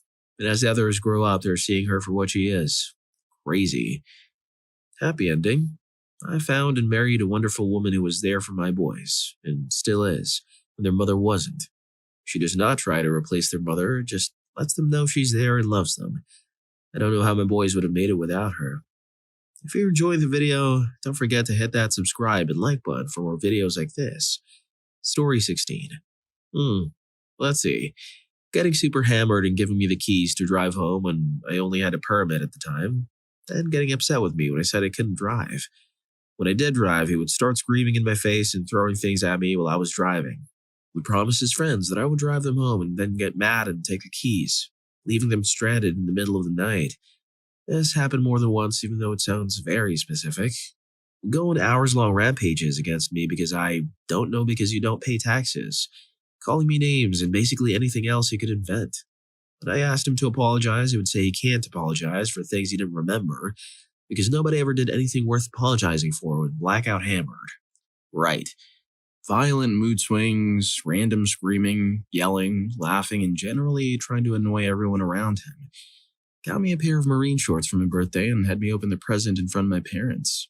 He was not in the Marines. My mom still scoffs over that about 5 years later. After I broke up with him, he threatened to end himself, then me and my new boyfriend. He traveled the country as a hobo for a while and would occasionally let me know that it was all my fault and that he was on a pilgrimage. Story 17. My ex actually was engaged to someone we had been with for a total of 9 years when he met me. I pretty much dumped her when he met me, but of course I had no idea. I would never want to be the one to sabotage a relationship. We were long distance, so every time he visited me, he told her he was away for work. Then he visited me for 2 weeks when I was on summer vacation from college. During the visit, he told me that his dad was in the hospital and really sick, would probably have to have a heart replacement. Of course, the whole time he was texting and calling his mom about it, calling in the other room and texting in a super secretive way. He was communicating with his ex-fiancée. Eventually, the relationship fell apart. I snooped on Facebook. I didn't have one. Smart of him. I found her and randomly added her because I was curious. Woke up the next morning to 35 missed calls from him. She proceeded to interrogate me on Facebook. I told the truth for every question. I unintentionally destroyed their relationship, I guess. The crazy part is that she stayed with him. I think they're getting married. He's crazy, though, because he made up an elaborate story about his dad being on his last breath. Like, why not dump me? I normally think that calling someone crazy is very dismissive. It's like, you're too complicated for me to understand, so I'm just going to label you as undesirable and something I can't stand. But I think lying about a fatal illness is pretty psycho, not gonna lie. Story 18. Man, where do I even start? When I met her, she seemed like a somewhat normal early 20-something. She liked to party, maybe drank more than she should. Seemed a little wild, but hey, one 22-year-old guy wasn't into that sort of thing. But then the crazy started leaking out. Turns out she had been arrested for being intoxicated in public a few years before we had met. Okay, no big deal. Stuff happens. Oh wait, no. She's been arrested multiple times for DIP and had an aggravated DUI. Awesome. This came out after we had gone out for drinks and whatnot a few times when she had driven. But whatever. Need my license on the line. But I did start driving more when we went out. A little bit down the line, it turns out she takes some medication for anxiety. Oh, okay. I mean, whatever. I know a lot of people who takes those. Wait, no, actually. She's on a mix of anti-anxiety medicines, antidepressants, mood stabilizers, and who knows what else. Why would she sell substances for her dad? Sell, meaning eats a lot of them and sells some of them to her friends. Okay, I mean, I'm not super down with that, but I'm not really in a situation to be telling her what to do. I expressed my dislike of it, and she said she'd stop. Why was she on all of these, you might ask? Turns out she was in a horrendous car accident when she was 19 in which her mom and another person passed away right in front of her, but she sustained life-threatening injuries. She had scars, but had always sidestepped the questions, saying something about an operation she had had when she was younger. But yeah, she's running on one kidney while eating substances and drinking like a fiend. Great. Just great. Needless to say, there were plenty of late-night intoxicated fights about who knows what and her flying off the handle because, well, she was, for all intents and purposes, crazy. Whether it was because of the stuff or because of whatever demons the car wreck had created in her mind, the final straw came when she disappeared from her house one night, blackout hammered. I wasn't with her, but her roommate called me, asking if I knew where she was. I told her I hadn't talked to her in a few hours. Tried to call or text her multiple times, but I got nothing. I was worried, but didn't have any recourse, so I went to sleep. I wake up to my doorbell ringing at 9 a.m. It's her. She had gone dropped off by her dad. She reels off the story about how she had gone out with a friend who was driving her car, and they got stuck and had to get the car towed. She lived a little bit out of the country, so this kind of made sense. It was a Saturday, so she wasn't going to be able to get her car out of the tow lot until Monday. Well, crappy, but okay. Monday morning rolls around. She still doesn't have her car and asks for a ride to work. No problem. Next day, same thing. Needs a ride, no big deal. She says that she's having some problem getting her car out of the lot because of some mix-up at the DMV or something, but hopefully it'll get lined out soon. A week later, after driving her to work and picking her up most days, I'm hanging out at a party and my friend asks me if I was going to tell him about Aaron's DUI. What? My friend worked with a neighbor of the girl's dad and had gotten the full story. Turns out she had gone blacked out hammered and probably eaten a bunch of stuff and drove out of her house, took out a fence, and crashed her car into someone's barn. Totaled her car. Got arrested and spent the night in the tank. Got picked up and dropped off at my house in the morning. She'd been lying to me for about 2 weeks straight at that point. Needless to say, I confronted her about it and broke it off. Story 19. Late spring 2013. I met this incredibly beautiful woman at an open-air party. We dance, we kiss, and we laugh a lot, and I'm loving it. I've never felt such a deep connection with someone I've just met. Anyways, later in the night, the atmosphere at the party gets tense and some people begin to fight. Somehow I get dragged in the middle of it, and by the time I manage to get out, she's gone. Probably running away scared. I look everywhere. I try to find out if someone at the party knows her, but no one seems to. So just knowing her first name in a city with 1.5 million inhabitants, I go home sad as hell, sure to never see her again. Fast forward to the end of August. It's 2 a.m. and I can't sleep, so I decide to go for a run because it's the only thing that calms me when I'm nervous. Halfway into the run, someone calls my name. I stop, I look back, and there she is, seated on a bench, smiling at me. She tells me she tried everything to find me, but with the little information she had, there was nothing to do. I invited her to my place. She accepts. Fast forward to the beginning of December. We spend most of our free time together. She rarely sleeps at her place anymore, and we still don't believe how lucky we are to have found each other. I have to go through a lot of stuff, keeping a full-time job and flying twice a month back home to help out my family that is in need, and she's always there for me. The more I get to know her, the more I feel something is wrong. She never talks about her past, and some days her mind seems focused elsewhere. Often I wake up at night and find her awake, sitting on the bed with a bedside table lamp on, apparently doing nothing. She tells me that she's thinking because her head is full of knots she's trying to untie. One morning, she's late for work and she rushes out forgetting to switch her laptop off. I'm curious and worried, so I go through her stuff, but I find nothing except for a folder with my name on it. It contains all the pictures we took in these months, some poems, and another folder. I open that folder and it's full of videos. The more I see, the less I believe. They are all videos of me sleeping and they're creepy as hell. I freak out. I call in sick at work and I spend the day watching those sick videos waiting for her to come home. Hours later, when she's home, I tell her everything and ask for explanations. She doesn't know what to say and she gets angrier and angrier. I ask her to leave and she attacks me, and in the meanwhile, trashes my apartment. Then she takes her stuff and disappears. I call the police and tell them what has happened. They come over to collect evidence, and a couple of days later, they let me know that she has a long history of records for stalking and violent behaviors. And in the past, she has been hospitalized twice for mental and behavior disorders. A couple of weeks later, while cleaning my bedroom, I found a weapon hidden between the mattress and the bed bases. The girl is nowhere to be found. She never went back to work, and her roommate has not seen her since that day. Story 20. Oh, Christ. I'm too late for a threat I should own. Okay. Everyone I've known, everyone I've ever met, knows I attract and am attracted to crazy women. Mentally unbalanced, bipolar, crazy women. I myself am certified, so it's nice to have someone with a gear or cog loose who knows what it's like. However, this ultimately ends in me being run through. Let's go back to the 4 craziest. I hope no one I know reads this. It'd give me away in a heartbeat. Most recent. We'll call Lana. Outright cruel. I was mistreated as a child, so I didn't get it. The fact that I was being mistreated. Screamed unendingly at me to vent out her frustrations and never could understand that if she would just learn to tell the truth, life would be so much better for her. The dear friends would return. But the ego and the image were too important. Oh, and she messed with other guys, but for some reason in the moment I believed her. She always had a perfect explanation for everything. Hard for your friends to respect you when they see it. Anyway, we got back from San Francisco for an audition for American Idol. She quit college and was lying to her family about everything in her life. I was moronic enough to think I was the one person she could be open and honest with. I was, but she wasn't. Spent 3 days at my place trying to unwind before she went home, and I said something to try and make her feel better, and she insulted me on a very, very personal level. I told her to leave. She told me to go to my room and calm down. Long story short, when she went out of the room, I took all her stuff outside.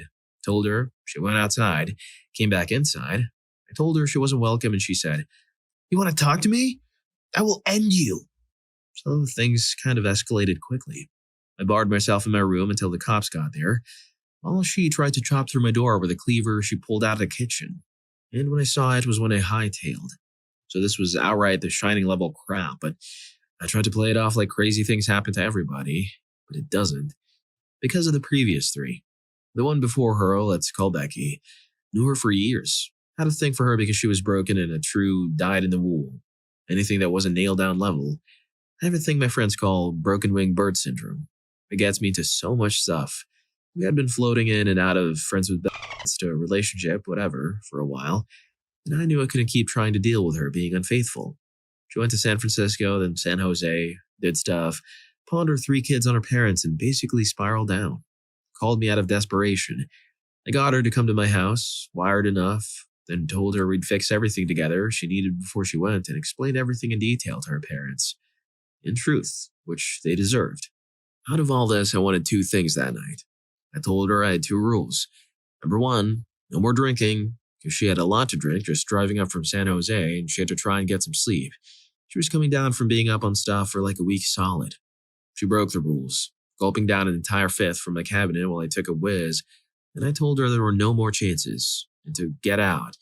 She went raving mad. Finally, when I told her if she tried to drive instead of sleeping it off in her car, I'd call the cops for her own good, she chased me out into the street and in circles with a car where she pulled from behind her backseat. Cop showed up, took her away. She tried to apologize and make it better months later when she found my new number, but I'm not that stupid. Before her was, let's call her Carrie. She changed my life. I proposed. She accepted. We were happy. I found out there were exactly 3 of my friends she didn't mess with on the side, 7 in a year. I lost nearly all of my friends and friends who stuck by their side, which was horrendously messed up. But when I found out with proof, hard proof, I called her names, which applied, while yelling. Didn't do anything to her, but had a mind to tell her what she was. She actually got away to another state. Then there was Kelsey. Her real name, because she's either gone or untraceable. She had a lot of problems. Her parents were terrible, she had no skills, no education, no self-esteem, and I loved her and wanted to help her more than anything else in the world. She was in and out of mental institutions for a long time, and I finally knew no matter what, I couldn't keep supporting her anymore. It was too much. Even though I loved her, I had to break it off. I waited until she could come home to tell her. Big mistake. She went crazy, and I took a straight one. Hurt like hell. Seriously messed me up. I came and got her, and I held her down until they did. Broke my heart, even while getting hurt. Honorable mention, who I'll call Mallory. She slept with my best friend to get to me the night I met her. Told me so the next day when it didn't work. Should have been enough to never talk to her, but oh, she was so passionate. I went to her house and she started pouring drinks down my throat like there was no tomorrow and obsessing about the 2 of us. Outright crazy things no rational person would ever think or say. For 5 days, she kept me hammered and would have for longer if I didn't wake up and smell the turbocharged crazy exhaust. First day, she declared we were together. Second day, she planned our first anniversary. You have to understand she was smoking hot and had an amazing sense of humor, so I was so confused. Third day, I was at her house. She said we were moving in together. Fourth day, we were going to get married. Fifth day, we were going to name our first daughter Gloria. That did it. I told her I was going to sober up and leave, that I had had enough. I didn't agree. I didn't know what I said to make her think I was okay with any of it. I wanted to leave before any more misunderstandings happened. While I sat in the kitchen, my head in my hands, she pulled out a weapon and cleaned it in front of me. Told me all about how she was good with it and she had ammo to spare and had a sheriff once tell her things. I didn't care. Wasn't intimidated into sticking around at least and left. Told her the ride was over. We didn't fit. 3 o'clock in the morning that same night, my doorbell rang. I walked over, opened the door with her standing there, her hand behind her back, sobbing, looking me straight in the eye. And all I thought to say was, "Oh, well, you're not going to fire me, are you?" I talked her down, calmed the situation, sent her home, and moved. All my exes are the crazy exes, but these are just a taste of the ones so crazy they'll end you, which really makes them stick out. Most people only ever have one. I've had 5 people try to end me. Anyway, it's too late for anyone to read this, but I saw it and thought I should have seen something at least. Story 21. I am a crazy ex to someone. Was dealing with some unresolved mental health issues that were much worse than I thought. And over a 2-week window, lost a major career aspiration and she broke things off. Not as a result of that, though. I snapped. Started sending crazy FB messages, calling more than I should have, asking for answers. She took it like a champ. I give her credit. I'm almost surprised she never filed a restraining order. Fast forward a year, we start talking again. I was obsessed with getting my life back on track and being hyperproductive to win her back and show her I wasn't awful. That didn't go too well, and my stress levels ended up skyrocketing when we started talking again. Like my plan was finally going into action. I basically told her I still had feelings, and she said she didn't. That was the final straw in a cocktail of other stressors. And I snapped again, and used the last bit of sanity to check into the hospital so I didn't hurt myself. Anyway, at the end of all that, I'm doing much better. There were some pretty deep-seated issues and skeletons in the closet I needed to resolve, and treatment certainly helped me get there. I'm just about exclusive with someone now, and the dating process has been very even-keel and healthy. I'm far from the same person I was back then. I have mad respect for the last gal that put up with my crap, even though I'm a different person now than I was before. I try to leave her alone, out of respect. Why did you break up with your last ex? That feeling of dread when you're sitting in your driveway wondering what new fresh hell she's cooked up for you when you walk in the door. What's the fight going to be about tonight? What transgression have I made against her without knowing it? What mood has she spent all day cooking up, just waiting to uncork on me the moment I walk through the door? I knew it was over when her dad took her and her sister on a skiing trip to Whistler, and it was the best week I'd had since she moved in with me. I didn't miss her at all. In fact, a day or two before she was set to come home, I started getting that same sort of dread you feel when you're about to return to work from an especially good vacation. True to form, she fabricated the pretense for a fight like 12 hours after her plane landed. I just didn't have the heart for it anymore. I felt like an old boxer way past his prime gearing up for another kicking. No thanks. Here's where the ride ends. Later, Tater. The next week or so was pretty messy. But then she was gone and it felt like I'd finally woken up from a bad dream. Don't get complacent and settle for a crappy, one-sided, cruel relationship. Being alone and occasionally feeling lonely is a million times better than being miserable with someone who isn't interested in a relationship based around mutual respect and support. That feeling of relief after a breakup is pure bliss. Sometimes the hardest thing to do is walk away. Story 2. She was extremely practical. Annoyingly so. It became more evident when we moved in together, which was also a week before lockdown first started. She became a homebody and lost interest in going out and doing much of anything. She would tell me I was spending too much money on my hobbies, which are definitely not cheap, but I was still dumping income into savings and doing well financially. She gained a lot of weight during lockdown and got down on herself about her body. I never criticized her, but always invited her to hike or fish or just come to the gym with me. Never told her she had to. Just asked if she wanted to come with me. She never did. She used to love hiking and acted like she'd never been and would never want to. She told me I couldn't buy a pickup truck because we supposedly didn't need one and they weren't good on gas. But I spent a lot of time fishing, often on the beach, and my car was full of sand and smelled like low tide. Pickup seemed logical to me. That was the final straw. It's a shame because we would have at least still been good friends had we not been stuck inside together for 2 years. Story 3. She was very sweet, but not the sharpest tool in the shed, if you know what I mean. Talking about anything substantive with her was difficult. We were watching this documentary-style drama with low-budget graphics on Netflix. Can't remember the title, but the premise was aliens arriving on Earth, human panic and anger towards said aliens, and finally, the aliens saving us from a catastrophic event that would have wiped out humanity.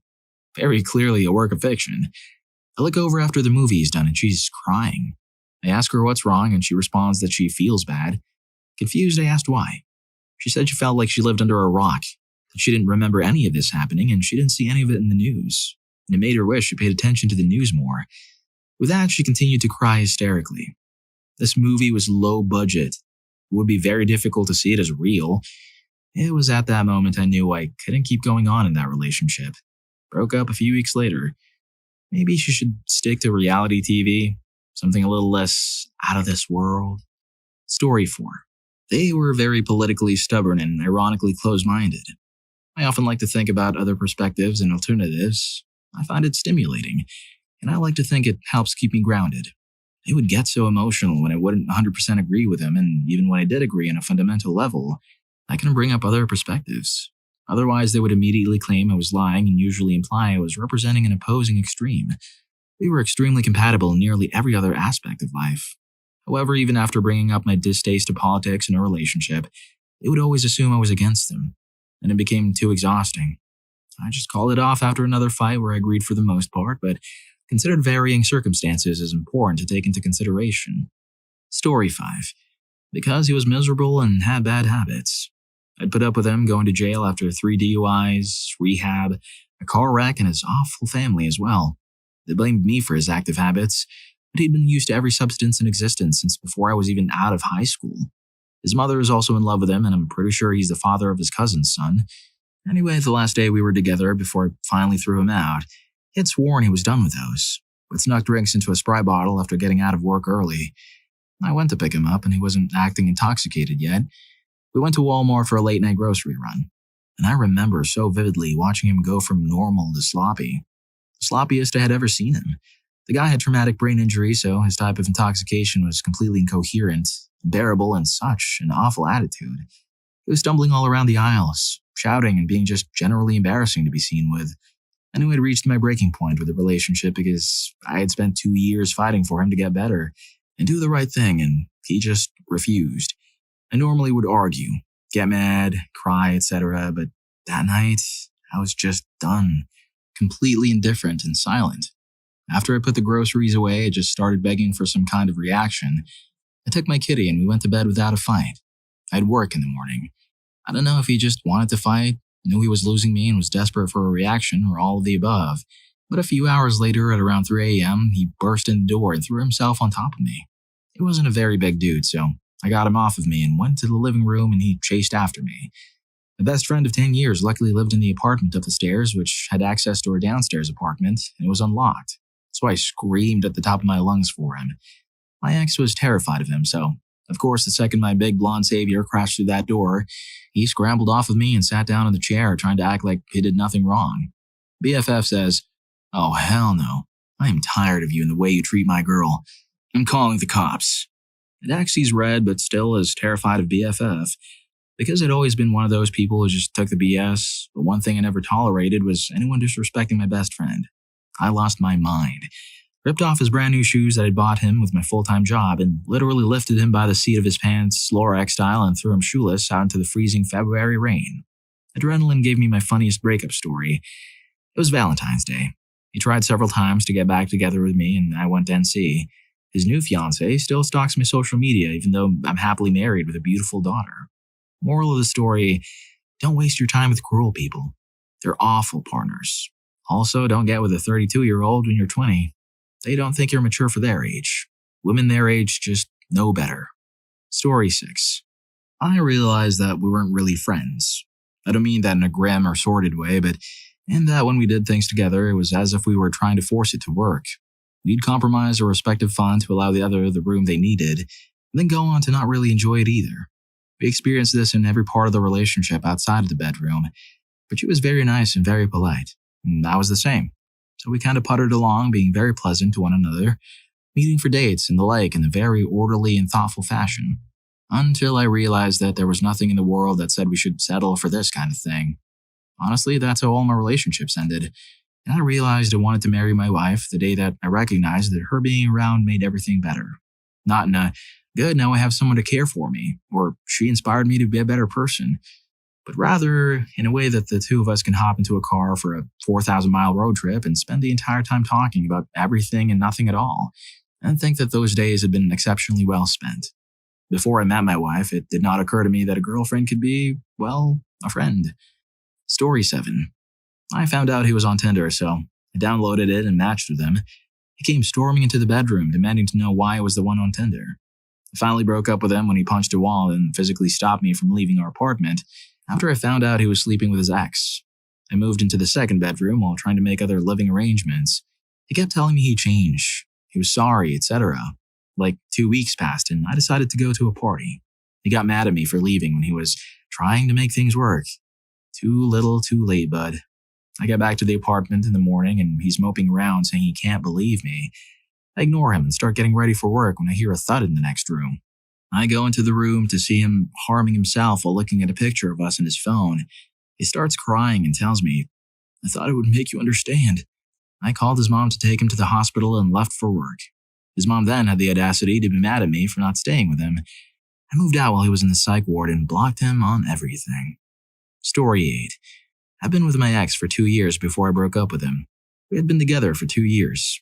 We started dating back when we were in 7th grade, and I was really in love with him. It seemed like he was with me as well, but when lockdown happened, I noticed he started getting distant, like he didn't want the relationship. But I did everything I could to make sure that the relationship would last forever and make sure that we would get married one day. But as the days went on, we grew more and more apart. He would forget the anniversaries. He broke up with me one time because I wanted to surprise him. He wouldn't call unless I begged him to, and would spend a lot of time in his game and not text me or anything. So one day I was on Instagram looking at people's stories and I see him and his girl best friend together. And I didn't like her since I saw her, but I never told him that. But every day I would see him and her more and more. This was the summer of 2022, but I never brought it up to him. And at the same time, I was ghosting him and not texting him unless she texted me, which wasn't often. But I decided to just stop texting him altogether and just let it be and give him a few months. Now school starts, and I meet this new person and we hit it off right away. We got along right away and everything, so I started hanging out with him more and eventually started catching feelings for him. And he did for me as well. We were never a couple or anything, but did couple things like hold hands, hug, and kiss every now and then, but we both didn't want to get into a relationship because he was in a relationship, and I was as well, so we just kept it at that. Now it's September of 2022. I finally gave up and went to my closest friend at the time to ask her for advice and how I should do it and what I should say because I never broke up with anyone before, because I was always the one to be broken up with. So I asked her and she told me to just say it. So I texted him and I first started with, "Hey, how are you?" and whatnot. Then after I just got right to it and asked him if he saw this relationship going anywhere and if he would consider this a relationship or not. And he said he doesn't know, so I just broke up with him and never texted him again. Story 9. I had the opposite of what many answers are. My relationship, on the surface, wasn't bad. But deep down, I was miserable. I put work ahead of everything. Neither of us had kids, and for 10 years I was the only employed one, and for 12 years, I made more than him. He didn't talk to me. He didn't want to spend time with me. He would come home and lay on the couch and be on his phone, either for entertainment or to text his fellow employees. I never pushed him to work more hours. In fact, I told him when he got the job that part-time, last pay was fine because it was enough. He barely helped around the house at all, but he'd complain about the house being dirty. He'd get defensive a lot of the time, so I never liked talking to him. And he would gaslight me at times. I spent most of the relationship wondering if it was more me or more him. I was miserable and felt alone and unwanted and unloved, because he seemed to only ever care about the convenience life with me offered him, not me. I knew it was inevitable because I realized one day when people make the cliche claim, "I do all this for you and this is how you repay me," I honestly couldn't figure out what all this would be for him because I couldn't think of anything he really did. Take everything out of a relationship, minus financial support, and you had us. Story 10. We both wanted to stop renting and buy a house, but she would never agree to a home that was in our budget. She wanted homes in the $1 million and up range when we could afford the $300,000 to $400,000 range. I would always have the attitude of, okay, I'll work hard to advance my career and we will try again when I get a raise. After 4 years of this back and forth, she eventually told me she was unhappy. So I told her where the door was. I didn't really mean it, but little did I know she had already been dragging me to her girlfriends. She moved into a support group and hooked up with a new guy a few months later, but dragged me along for a little over a year. I found out about the new guy over a year later when I got a call from one of her bill collectors and the caller ID for her number came up as his name. We'd been together for 11 years. I got the last laugh in the end. She and her new guy put all their eggs into one basket, that basket being a cool, high-paying job that didn't exist. They lost their cars and the house he bought and the GI Bill and ended up staying with his grandma until they were able to get back on their feet. We still keep in touch, but only on birthdays. She is still unemployed and he does something, she won't tell me, that a guy who got kicked out of the army can do. I like to think it's fast food. Story 11. He hadn't learned how to handle grief effectively or healthily. When an aunt passed away in July, he kept it bottled up and lashed out at me earlier this week. I told him his grief was understandable, but his lashing out was not acceptable. I told him I would not stay with someone who would lash out at me while they grieve, and he apologized.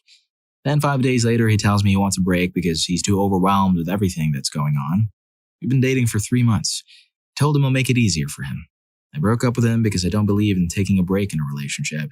It's usually just a way to soft break up before actually breaking up, and I just didn't care to wait for that to happen, so I did myself a favor.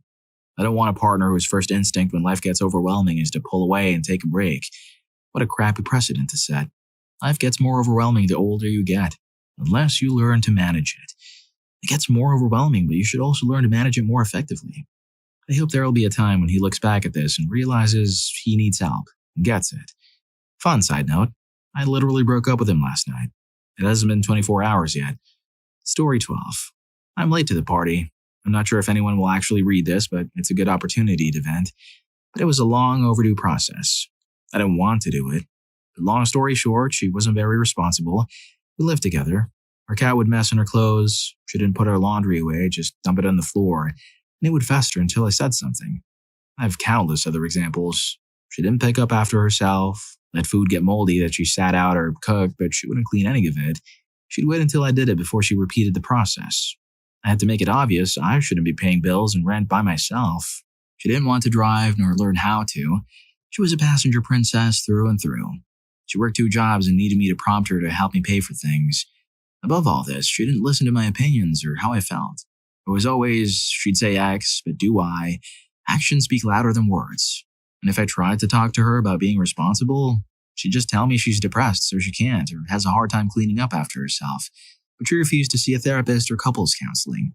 This also came into play later. She said her mental state was so bad she thinks I'm cheating on her at times and she knows I'm not. She also thought it was funny I suggested counseling. Eventually, she started hanging out with an ex-boyfriend she thought of as a friend and not an ex, which included him showing up to watch her practice a derby while I was at work, which was followed by them going to a bar until 2 a.m. in the morning. That was it for me. I had enough and did what I had to do. She understood and promised me she'd get help so we can try again. A week later, she started dating the very same ex and moved out. Story 13. He played victim in his own life and put the responsibility of his happiness on me. When we went to counseling, the therapist said, both of us need to get out of the house, together and separately. I'd always attended church. He always slept in, so I already had one of those. I also started volunteering, and I decided to drop some weight. He failed to do either, although he did CrossFit for years. But his diabetic self would come home and put 4,000 calories of nachos on a plate and then park in front of the TV for hours. I later learned from one of the trainers at his gym that he mainly lifted and socialized. Oh, that explains why he was broad-shouldered, fatty. Then he'd come home to me and not speak while shoveling all of the wrong foods down his gullet. He complained to the therapist that I never cooked healthy, which is a bald-faced lie. He was super jealous that I dropped 35 pounds in 4 months by walking 4-minute miles for an hour, 4 to 6 times per week with yoga and water aerobics to mix it up. I managed my food better and his attitude got worse. I left, kept up the fitness routine, took up camping, hiking, traveling solo, and with my German Shepherd rescue. Quite smoking. I look and feel better at 54 than I ever did when I was younger and hot. Screw him. I'm in charge of my happiness, not yours.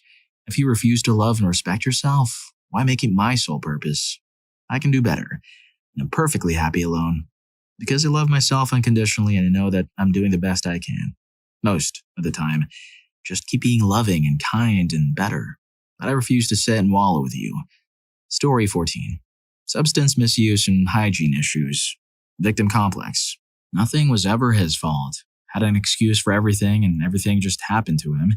Has pretty much been enabled his entire life and reached a point he was literally messaging me 80 plus times a day and started freaking out if I didn't respond within 5 minutes. And it would be like 3 kissy face emojis in a row. Gets to a point that it's like, what do you say? Serial unemployment. Longest straight period he worked in 5 years was 8 months. Averaged 2 to 6 months most of the time with multi-month breaks in between. and constantly blamed things on a depression diagnosis that may or may not have actually existed because, number one, victim complex, number two, lied about things for sympathy and attention, number three, excuse for everything that happened and every bad decision he made.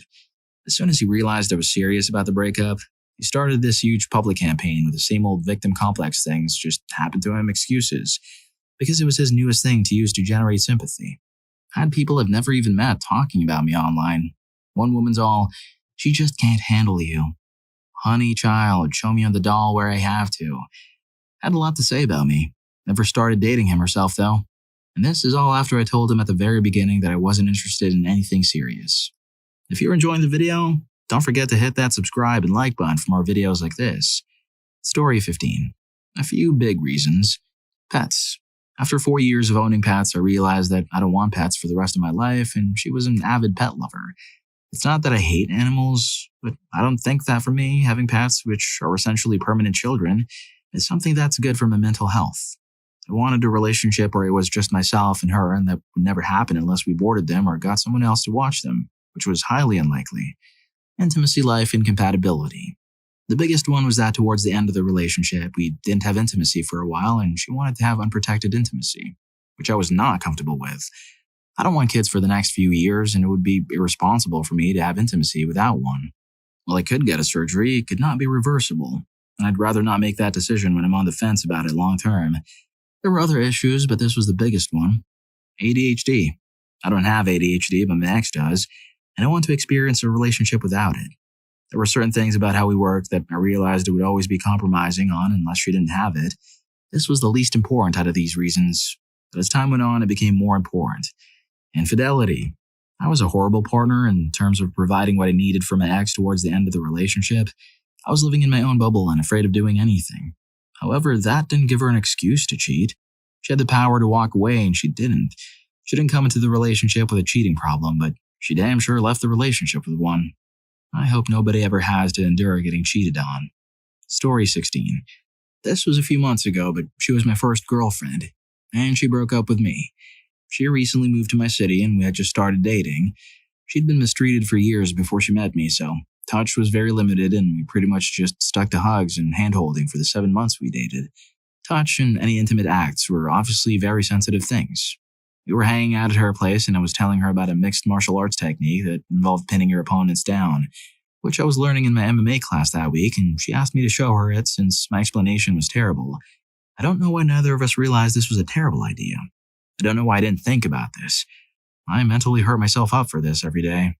I showed her the move. She said something like, "No, I don't like this." I let go. All of this lasted maybe 15 seconds. The rest of the night went along fine. We had dinner and she looked totally fine and she didn't express anything. A week later, she texted me saying she wanted to break up because she no longer felt a connection with me. Around this time, she just got a new work from home job. I asked if we could talk about it and we managed to talk it out and mended things. A few days later, she went back to her family's place for Christmas, back in her original city. When she came back, she texted me saying she decided she's moving back home and she doesn't want anything long distance. I texted her some after that, but never heard from her again. I've felt very little by way of romantic and emotional interest in any woman since. It was 8 months ago now, but I feel a sharp pain in my heart or chest when I think about her. Story 17. Another great true crime story. Last girlfriend before wife. It was a Saturday morning, and after completing a long week at uni, I was sleeping in on a Saturday morning. I was tucked in bed with a bedsheet pulled up to my neck, in a deep sleep, arms at my sides. Girlfriend walked in. She startled me, and I jumped a bit. Girlfriend thinks she's just caught me, and that's my Pikachu face. She walks over to my bedsheet, up to my neck, and takes it off my chest in an attempt to catch me in some action. I don't know. Anyway, I was in shock, kind of wondering if this was all real life. Okay, so you think it's over, right? Nope. She then proceeds to treat me like she's caught me for the coming days, and about 8 days into it, I was getting pretty angry at this point, wrongly accused, and the fact that she's supposed to be for me, not against me.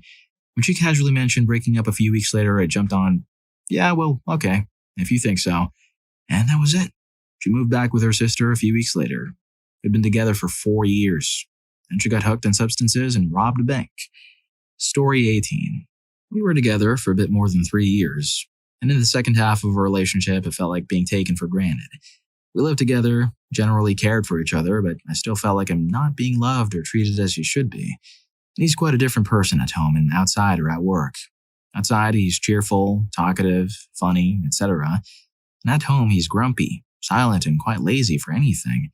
I'm generally much more emotionally open and aware of my feelings, family-oriented, and so on. On top of that, he said he doesn't want to have a family anytime soon, or maybe never. He told me that after approximately a year, when we talked about my best friend starting a family.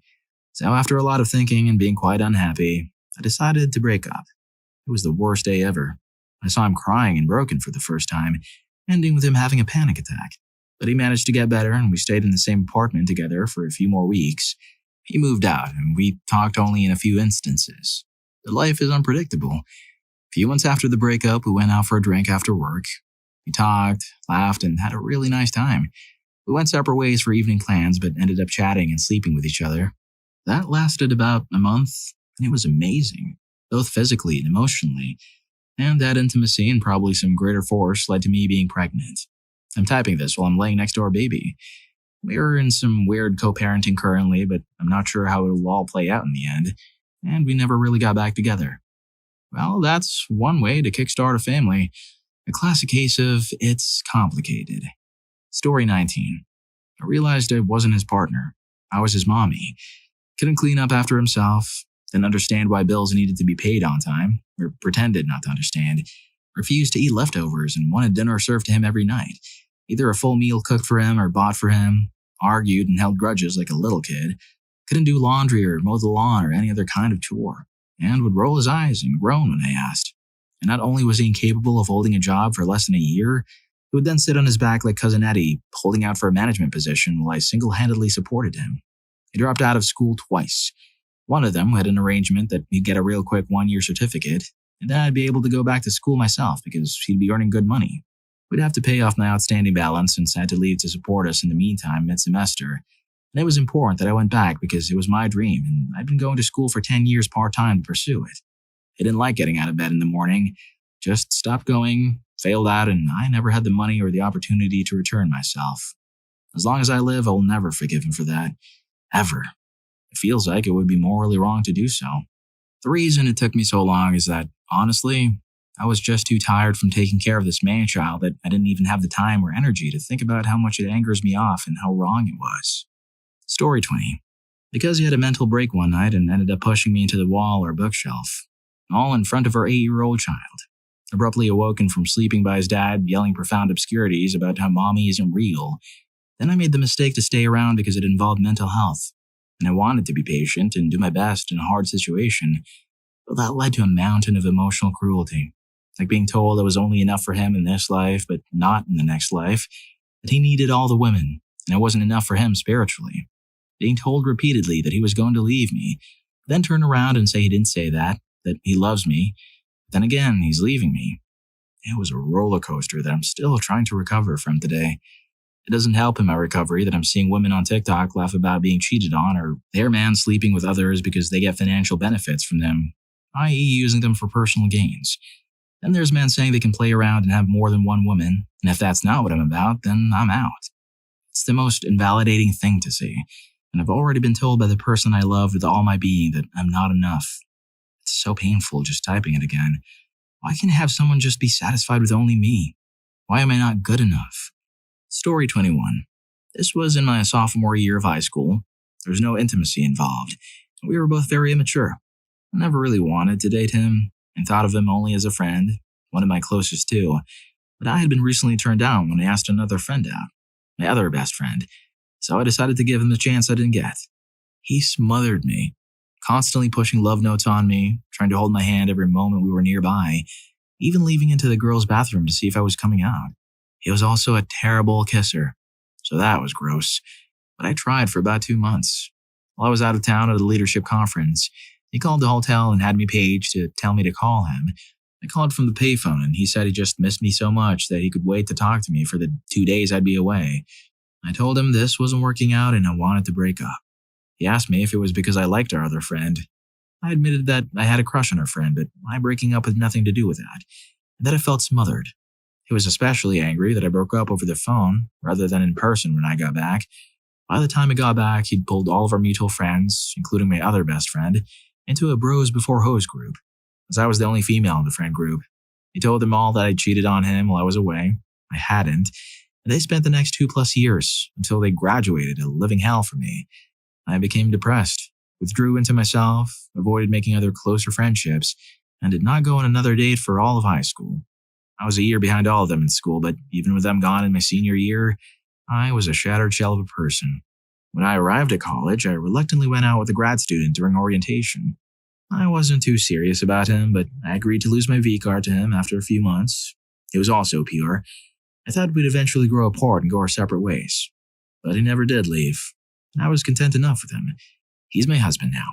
Next month, we've been together for 26 years, married for 18. I'm still content enough.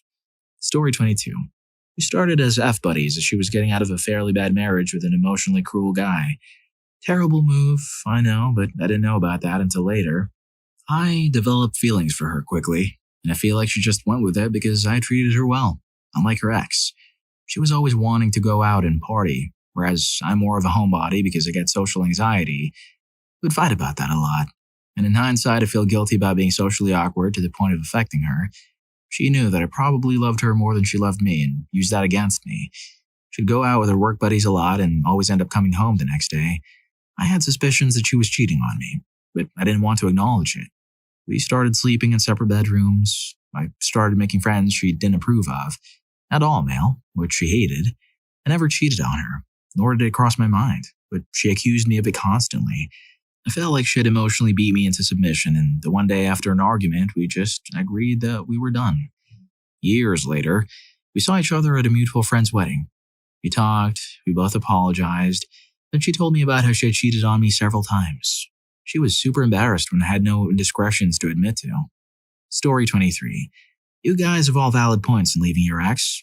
I've been trying to understand the point of my ex-girlfriend for 2 months. She had a very bad taste with partners before me. They were all types of gangsters. I was the one getting her up and finding a way. She made her education, finally, because of me. Her family loved me so much because it got her away from her old friends and lovers. As she finished her education, she decided to break up with me. Although she told me she wanted kids with me and wanted to marry me. Guess what?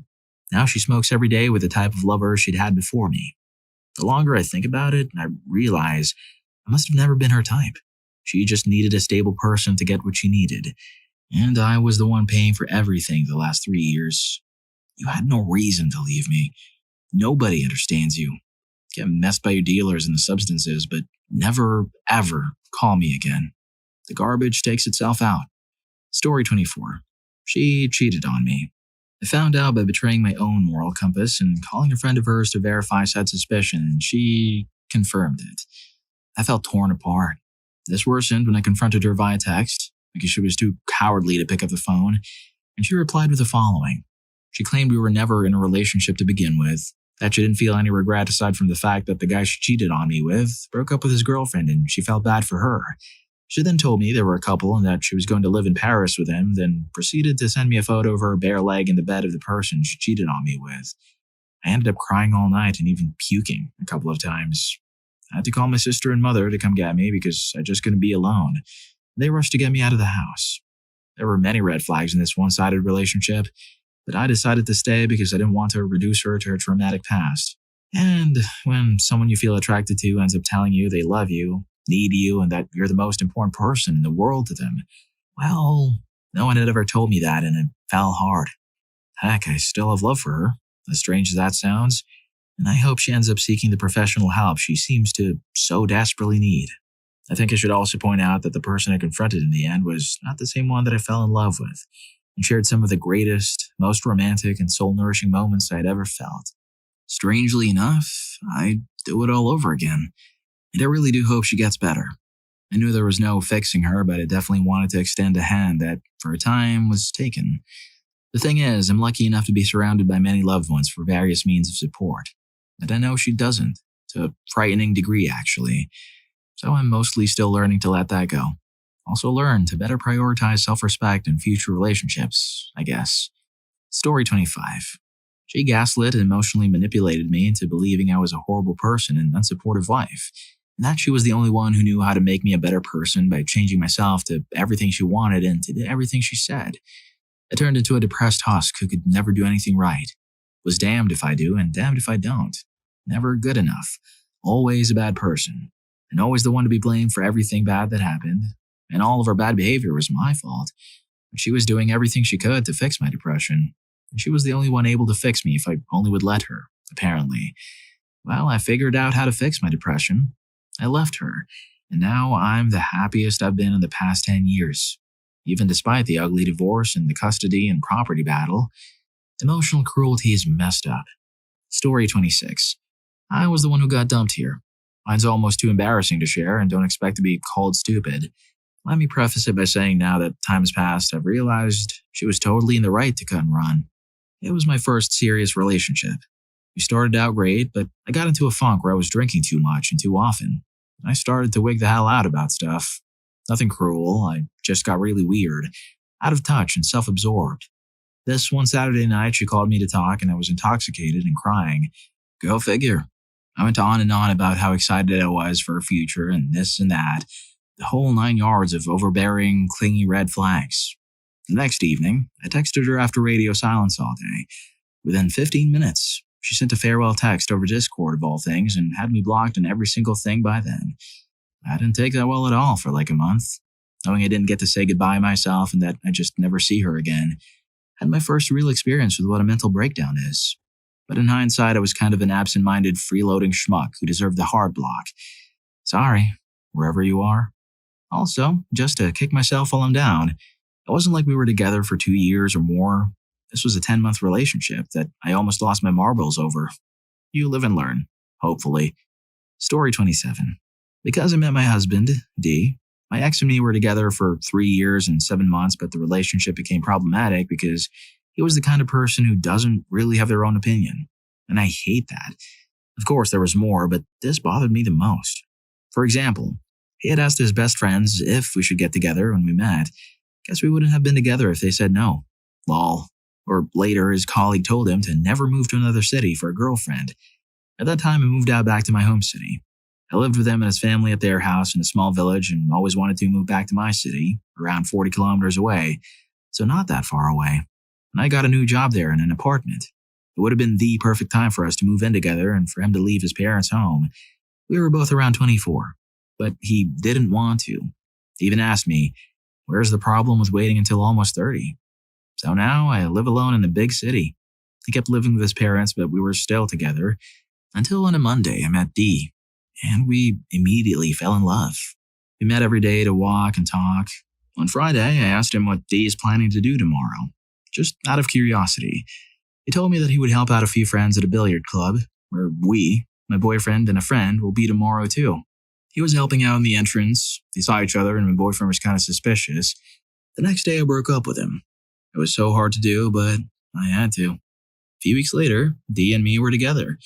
From now on, we saw each other every day and he kind of moved in with me. Lol. A few months later, we decided to get pregnant. Crazy, I know. Then I found out that my ex-best friend moved out to his own apartment, away from his mom because he's now 25 and it's time, he said. Then my ex moved out to his first apartment, because he's 25 and it's time to move out, he said. Fast forward, it's been 8 years. I married Dee and we have 2 wonderful children. What's a bitter life lesson you learned from your longest relationship? Look at who you are at the end of the day. Are you with someone who makes you happier, nicer, better, and kinder? Do you feel like a better person overall because of the time you spend with them? Do you enjoy their company? Can you be honest with them when you need to? Is this your best friend or someone quantifying your value to others? Are you doing the same to them? Is it a rough patch or is it this life? Can you bring this person around your friends and family? Are they a teammate or a chore? No relationship is going to be perfect or even easy at times. You're going to be a pain in the butt. They're going to be a pain in the butt. Neither of you is going to be 100% perfect for each other and nothing lines up perfectly, but at the end of the day, are things generally better because they're with you? If the answer is no, it doesn't matter how much time you spent together, how much you care for or about them, or how much history you have. Put in the work to fix it, or if that's not working, make a choice to move on for both of you and for yourself. It's not a failure, it's change. Story 2. Try to stay grounded. Live in the present. Don't get too caught up in what happened before or how it was before. You can't change it. You can't go back. Don't get too caught up in the future. What you hope will happen or what you're afraid will happen, none of that is real. Things can always change. Pay attention to how you feel today, how things are today, what's real right now. It's okay to have hope, it's great to have memories, but those things can cloud what's actually happening in your relationship. Story 3. Have your own friends and interests. With one of my ex-boyfriends, my life was all about him. When we broke up, I thought our friends wouldn't take sides, but they wouldn't even speak to me afterwards and would walk straight past me in the street without saying hello. Never let a partner stop you from doing anything. One of my exes controlled where I worked, told me how I could dress, and dictated who I could and couldn't talk to. This is controlling and cruel. Stick up for yourself and say that this behavior is not acceptable. If it continues, leave. Story 4. Learn that you really need to go all out in a relationship. I held back, let anger cloud my judgment, and didn't listen to what she needed. I left in frustration over minor issues that weren't getting solved. Realized late how stupid I was and how much I actually wanted everything with her. All I needed to do was work on finding a solution and not whining about what I was going through. Biggest loss of my relationships thus far. That'll haunt me until the end. Story 5. Take nothing for granted. Ever. I've been with my ex for 2.5 years before she broke up with me. She had been sad and unhappy in the relationship for a while before breaking up, and I never did anything about it. I wrongly assumed that my lack of emotional presence and consideration for her feelings would be offset by our multiple trips a year and the fact that we had the same group of friends. Guys, if you're in a relationship with a girl that genuinely loves and cares for you, make sure you don't lose her. Story 6. No matter what someone says about their morals or how vehemently they say they hate cheaters, like her father and people who destroy families, they are still capable of just flipping a switch and doing the same thing. My soon-to-be ex-wife, for 13 years, said she hated her father because he cheated on her mother and destroyed the family and that she never wanted to have him in her life. Guess what she did? After I got a spinal injury and my medical career went poof, she cheated on me with people at the gym, stopped being the loving, attentive mother to our kids and moved out. Our eldest is scared of her new boyfriend because they witnessed him trying to threaten me. The fact that guy is still in the picture shows that either my ex lied for 13 years or she has lost her mind. Well, she also now says she isn't certain her father cheated and that it's different anyway. Whatever she says to justify her choices, I guess. Hey, I got 13 years with the person I thought the world of. Just sucks that my kids only got a short period of time with that person. Story 7. Communicate. If you feel or know something is off, ask questions. I don't know if better communication could have saved my relationship, but I think it could have saved me a lot of time and frustration. For the final 3 weeks we were together, she barely talked to me at all. She stopped texting and felt distant during dates, etc. I didn't handle things super well either. I noticed it happening and did 2 things. I assumed it was work stress, and I got kind of bitter about it after being left on red a couple of times. I felt like, well, fine, I won't say anything more until she does. I wish that I'd been upfront early on and asked if everything was okay. Worst case scenario, it would have been dumped 2 weeks sooner and missed out on some very awkward dates. Story 8. Without a solid and mutual baseline of good communication skills, a relationship is doomed no matter how well it starts or how much you actually love each other. The glue that holds any good relationship together is trust. And that trust is held together with emotional validation and vulnerability. Without that, it's inevitable for resentment to fester when one isn't feeling heard or when there's never a healthy space to be heard. A quick aside that's especially relevant to me. If you find that you're always expected to apologize for wrongdoing, but your significant other never initiates an apology on their own when they mess up, that's your ticket to reconsider whether or not it's ideal to stay in the relationship. At this point, if someone sucks at communicating, and that unfortunately applies to a lot of people, I'm not wasting my time trying to coach them on how to verbalize their feelings or how to acknowledge mine, especially if they're not already making an effort to do so regularly on their own. Life is too short to waste years on someone who always sees themselves as the hero of their own story.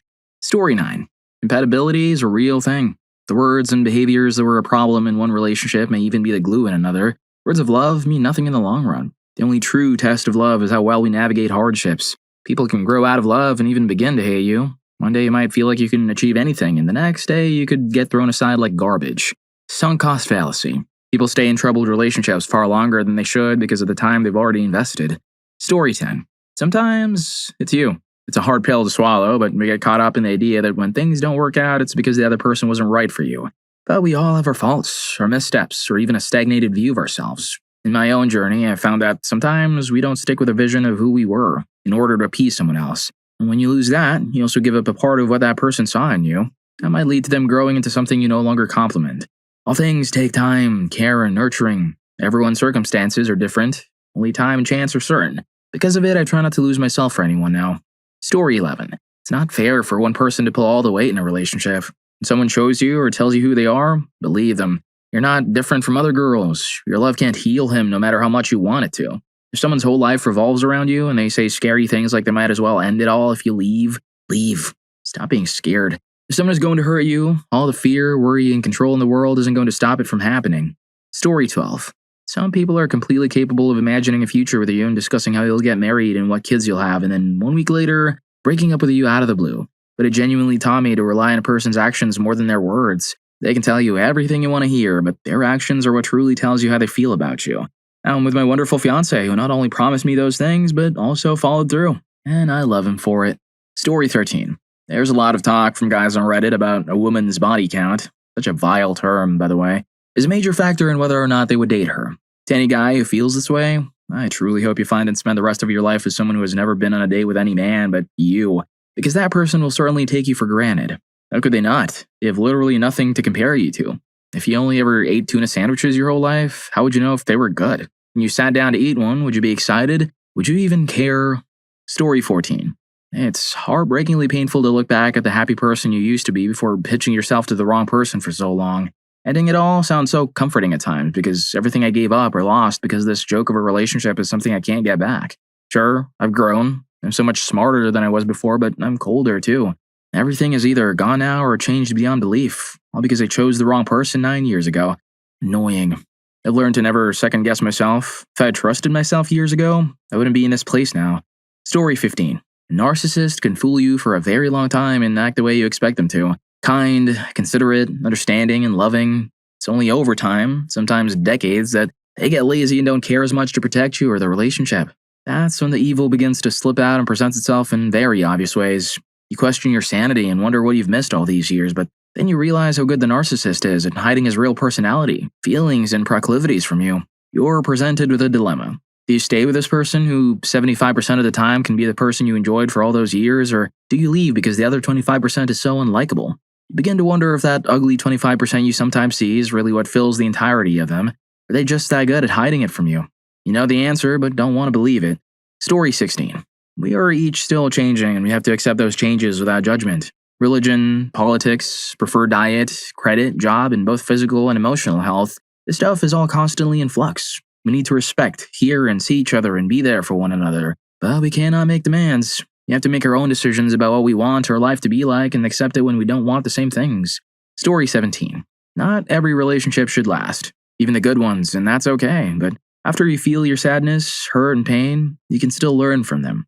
Also, it's okay to walk away when things change. It's scary, but sometimes there is no fixing what's broken and the duct tape will always come undone again. So walk away from them and run toward a new happiness. What do I mean by that? My high school sweetheart was my longest relationship, and it ended badly after we went to separate colleges.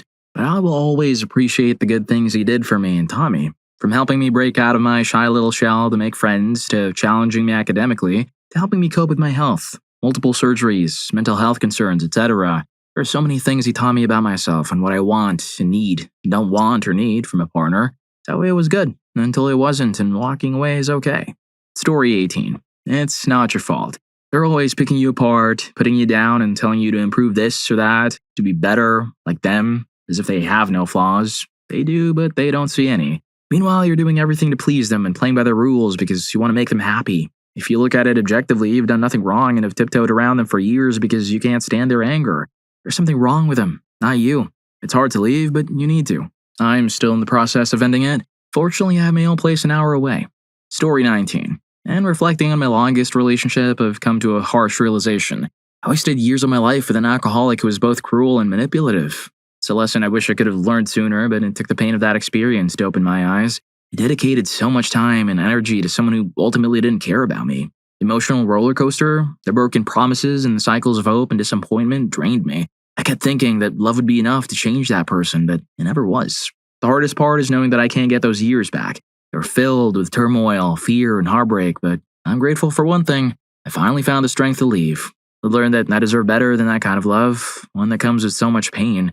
If you're in a similar situation, remember, your time is precious. Don't let it slip away with someone who doesn't value you. You deserve to be in a relationship that lifts you up, not tears you down. Story 20. Don't make excuses for people's bad behavior and know when to walk away. When there's a long history, you might get to know the reasons why they act a certain way. I let my friends treat me like trash because of our long history and also because I was lonely and afraid I wouldn't be able to find better friends to surround myself with. They showed me again and again how little they valued my friendship. I finally learned to walk away and my world has opened up so much since then. Story 21.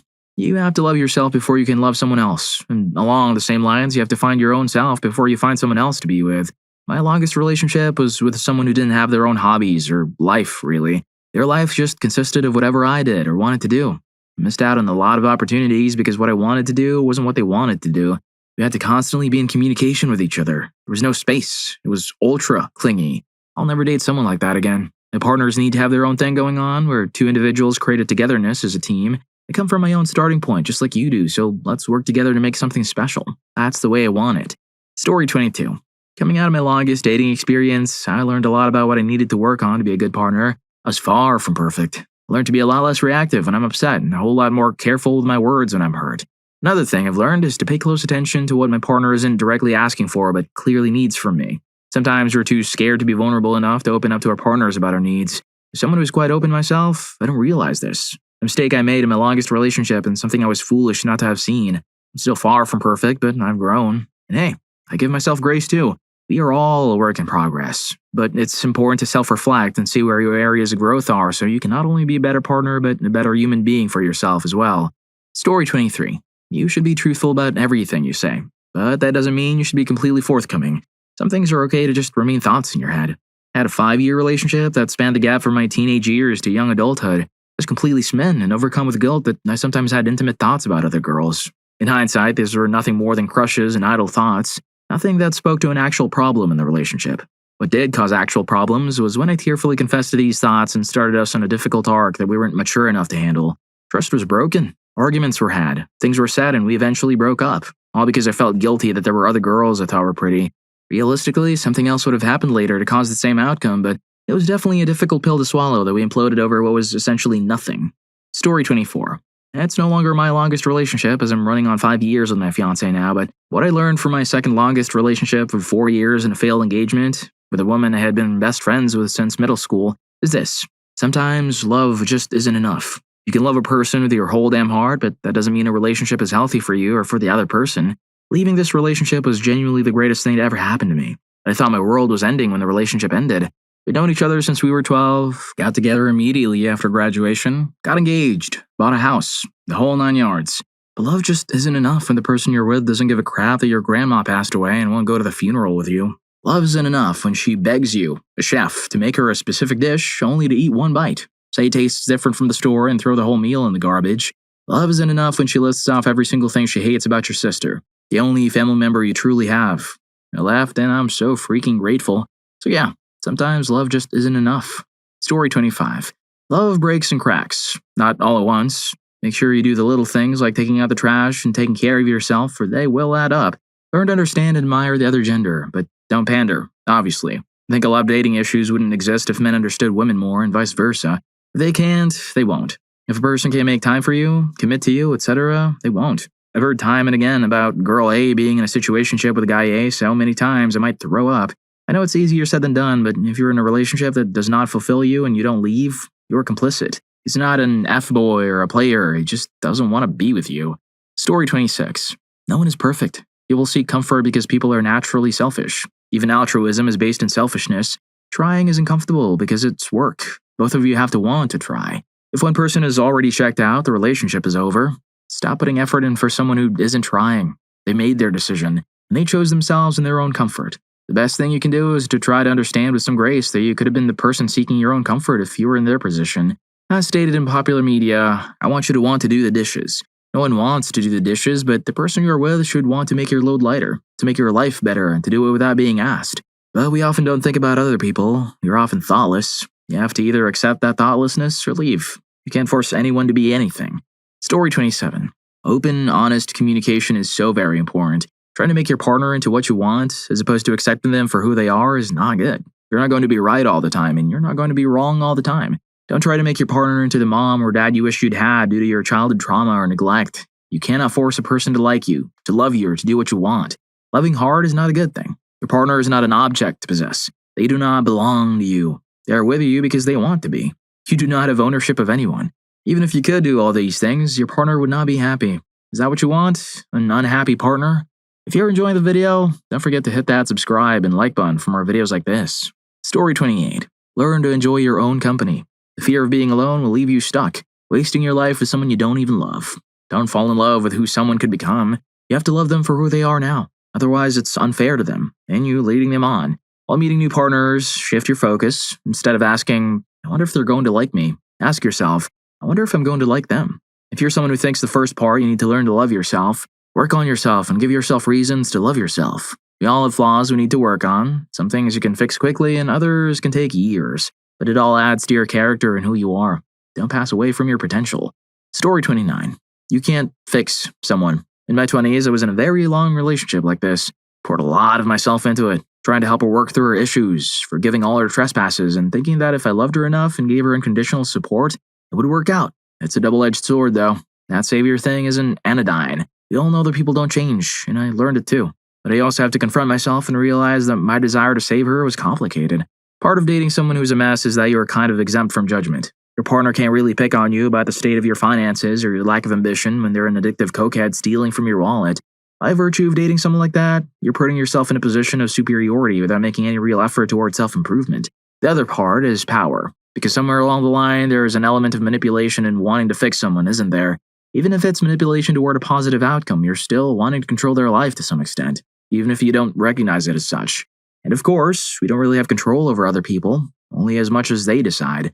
They're going to do what they're going to do. If you fix them and save them, are they reliant on you in some way? Do they owe you something? That relationship taught me so very much. Not just about relationships, but about myself and the not-so-great elements I hadn't recognized. Story 30. Do not lose yourself in someone else. When the relationship ended, I had to find myself all over again. My likes, my dislikes, my routine, my hobbies, all of it. I was a shell of a human, and it was so jarring. I didn't realize that I had completely wrapped my life around a person, or that it had been demanded of me until I finally got out of that relationship. Keep your hobbies, have your free time, stand your ground on your boundaries, voice your opinion. Compromise is expected, surrender shouldn't be. Story 31. There are no fated relationships, whether it's ill fate or good fate. If there is, it's such an astronomically small change that you're basically wishing for a lottery. Instead, a relationship is an ongoing work in progress until it runs its course and one of you passes away. This applies to non-romantic, meaningful relationships as well. Just because you feel that amazing love feeling for someone doesn't mean it actually needs to mean something, or that it means anything at all. But if you're missing that entirely from someone you're with, do both of you a favor and get out of that relationship. You're choosing someone who's not related to you in any way. Sweet home Alabama no-go. To be your family. The other person is hopefully doing the same. It's more paramount than a lot of people seem to realize, and it should be a choice that girds both people very tightly. Don't take it lightly. For yourself, or for the other person doing it for you.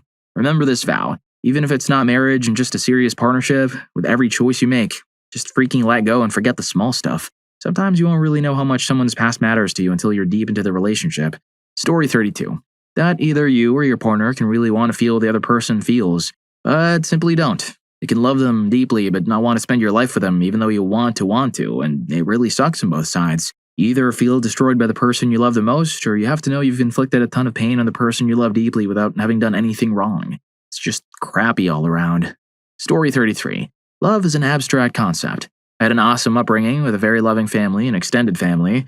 We were taught kindness, patience, loyalty, trust, forgiveness, and balance. All of those things embody my idea of what love is. My ex, unfortunately, grew up in a family where there was selfishness, as well as substance and alcohol misuse. For him, love meant being there to drive your intoxicated mom home when you were 17 to keep her out of trouble. It meant lying to one family member about another's whereabouts. Love was a survival tool for him. It was something you mentioned to manipulate someone into getting what you want. After some reflection, I realized that his version of what love is and my version of what love is were never the same. He hadn't experienced the love that I had experienced growing up, so how could I expect that he would know how to do it? Story 34. The reason people can't give or show respect or love to others is because they can't accept it. The reason people can't accept it is because they don't love or respect themselves. And the reason I kept finding women who don't love or respect themselves is because women who do love and respect themselves would listen to me speak or watch my behaviors and not want anything to do with me. Your vibe attracts your tribe, as they say. It's hard to look at yourself and see why you're a piece of crap and how you treat others poorly. It's harder to adjust those beliefs that cause you to do it, even when you don't mean to. I'm not a victim in this. I'm doing the work and taking responsibility. It's a long, arduous road, but I'm getting there. Story 35. My ex constantly accused me of untrue BS. I didn't trust a thing I said, and gaslighting me to such an extreme that he would almost convince me I had lied. I always felt like I had to over-explain everything. I was constantly on the defensive. If you want the relationship to work, first check your own mental health, or get proof, then go with your gut.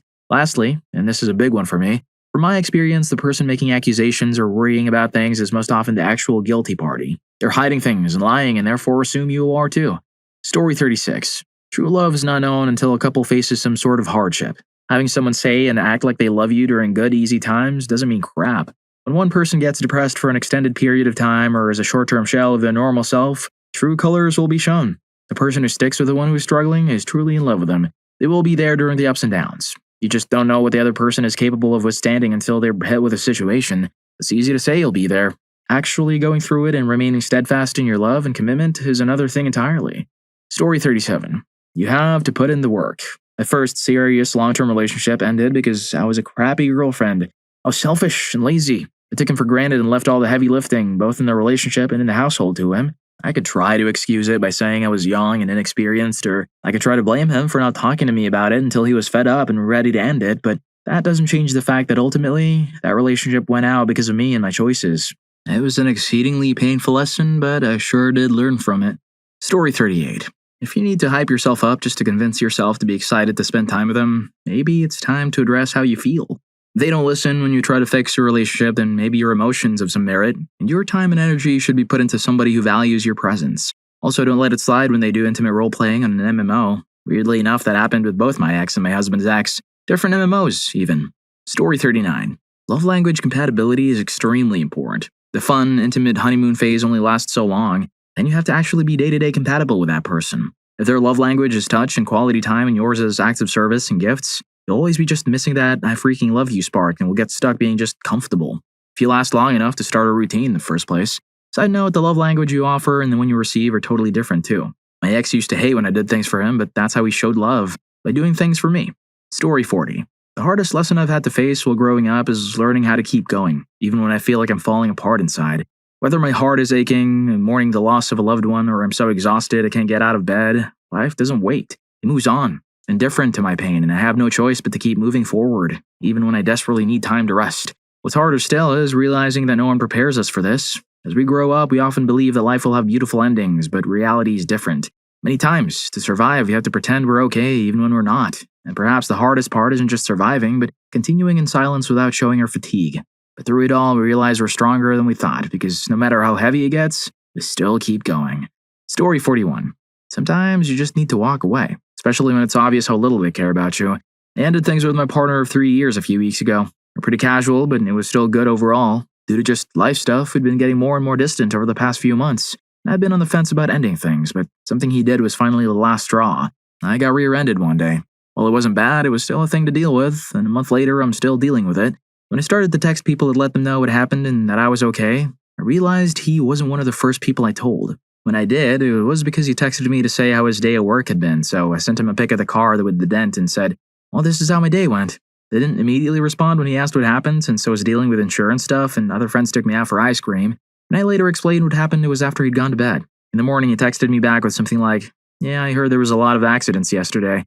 Later that day, I posted something on Facebook asking if anyone knew of any gas car washes that had a carpet shampooer, and he messaged me that he did but didn't ask what spilled or why he needed one. I had a gallon of milk bust in my floorboard since I was on my way home from the store, and the impact slung things into the floor. I realized that at no point did he ever ask if I was okay or if I needed anything, and he was the only person I told who didn't. In contrast, my ex, who I'm still super close friends with, was blowing up my phone at 4 in the morning when he saw the texts, since he was super worried about me and wanted to make sure I was okay.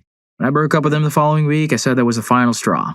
I could put up with other things I wasn't a fan of, but the fact that he literally couldn't take 5 seconds to simply ask if I was okay showed me exactly how much I meant to him. We've still been talking some, and he's yet to ask anything about how the insurance or repairs are going. Story 42. Focus on yourself and get your own life set on course before considering a serious relationship. Do not move in with someone unless you have a wedding day booked, are actively planning, or are already married. Financial health matters. Both parties should be independent and self-sufficient before getting into a serious relationship. When their family is sitting you down and giving you a warning about how unreliable and awful the guy is, believe them. Pathological liars are real. Story 43. You can't fix crazy. I'll explain the inverted commas in a second. Physically, she was drop-dead gorgeous. Imagine Alize. She was practically a doppelganger of her. The sweet-sounding voice, but mentally, something broke in her. She was maddeningly, incessantly possessive and jealous. She wanted me to stop pursuing my passion because of the nebulous threats of other girls. Whenever I tried to push her a bit on why she was the way she was, she shut down or gaslit me, depending on the severity of the discussion. I don't think she was crazy. She was deeply wounded by something which I could sense, but only found out about long after the fact and was so unwilling to accept help that she turned her hurt on everyone else. At the time, I was inhibited when it came to physical affection. One of the times neurodivergence backfires, but my request for small, unprompted touches to ease me in went completely ignored.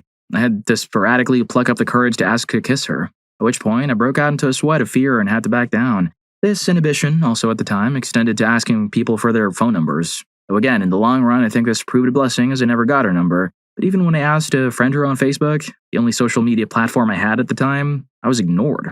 Her maddening jealousy and my lack of physical contact led to her jilting me right before my eyes, and due to the unfortunate circumstance of her new boyfriend, and I all going to the same sixth form, I saw an alternate reality unfold before my eyes. As time elapsed, the new boyfriend's social circle steadily shrunk over the 2 years until we got to the sixth form prom, where I distantly observed her tip water on him in the middle of a long, important-looking discussion. Somehow they got back together about an hour later, with her touching him all over, trying to force him to kissing her, etc., convincing him to take her back. Then she disappeared from my life for good. Story 44. Rose-colored glasses are a real thing. You can ignore a lot of signs or you see them and accept them because nobody is perfect, but unbeknownst to you, it starts to add up until you realize you're dating someone you really can't stand anymore. And those little things now start to get annoying in every single interaction. Also, if your partner is being paranoid and points their finger at everyone, claiming, "They're manipulators, careful. They won't get me though, I can see past that." Odds are insanely high that they're manipulators themselves, so be wary of that. Story 45. You can't love the brokenness of someone. Insecure people will drag you down with them instead of using your outstretched arm to help themselves up. Trauma and insecurity can be an excuse for some level of dysfunction, but some people will use that as an excuse for all the pain and selfish acts they cause, and will retaliate against those who finally say, "Enough." It is okay to not forgive. Don't force yourself to forgive just because your rejection causes a previously loved one so much pain. Yes, I stole this one from the Bojack. It isn't enough for someone to feel terrible, apologetic, self-hating, and even in a dark place because of their evil acts.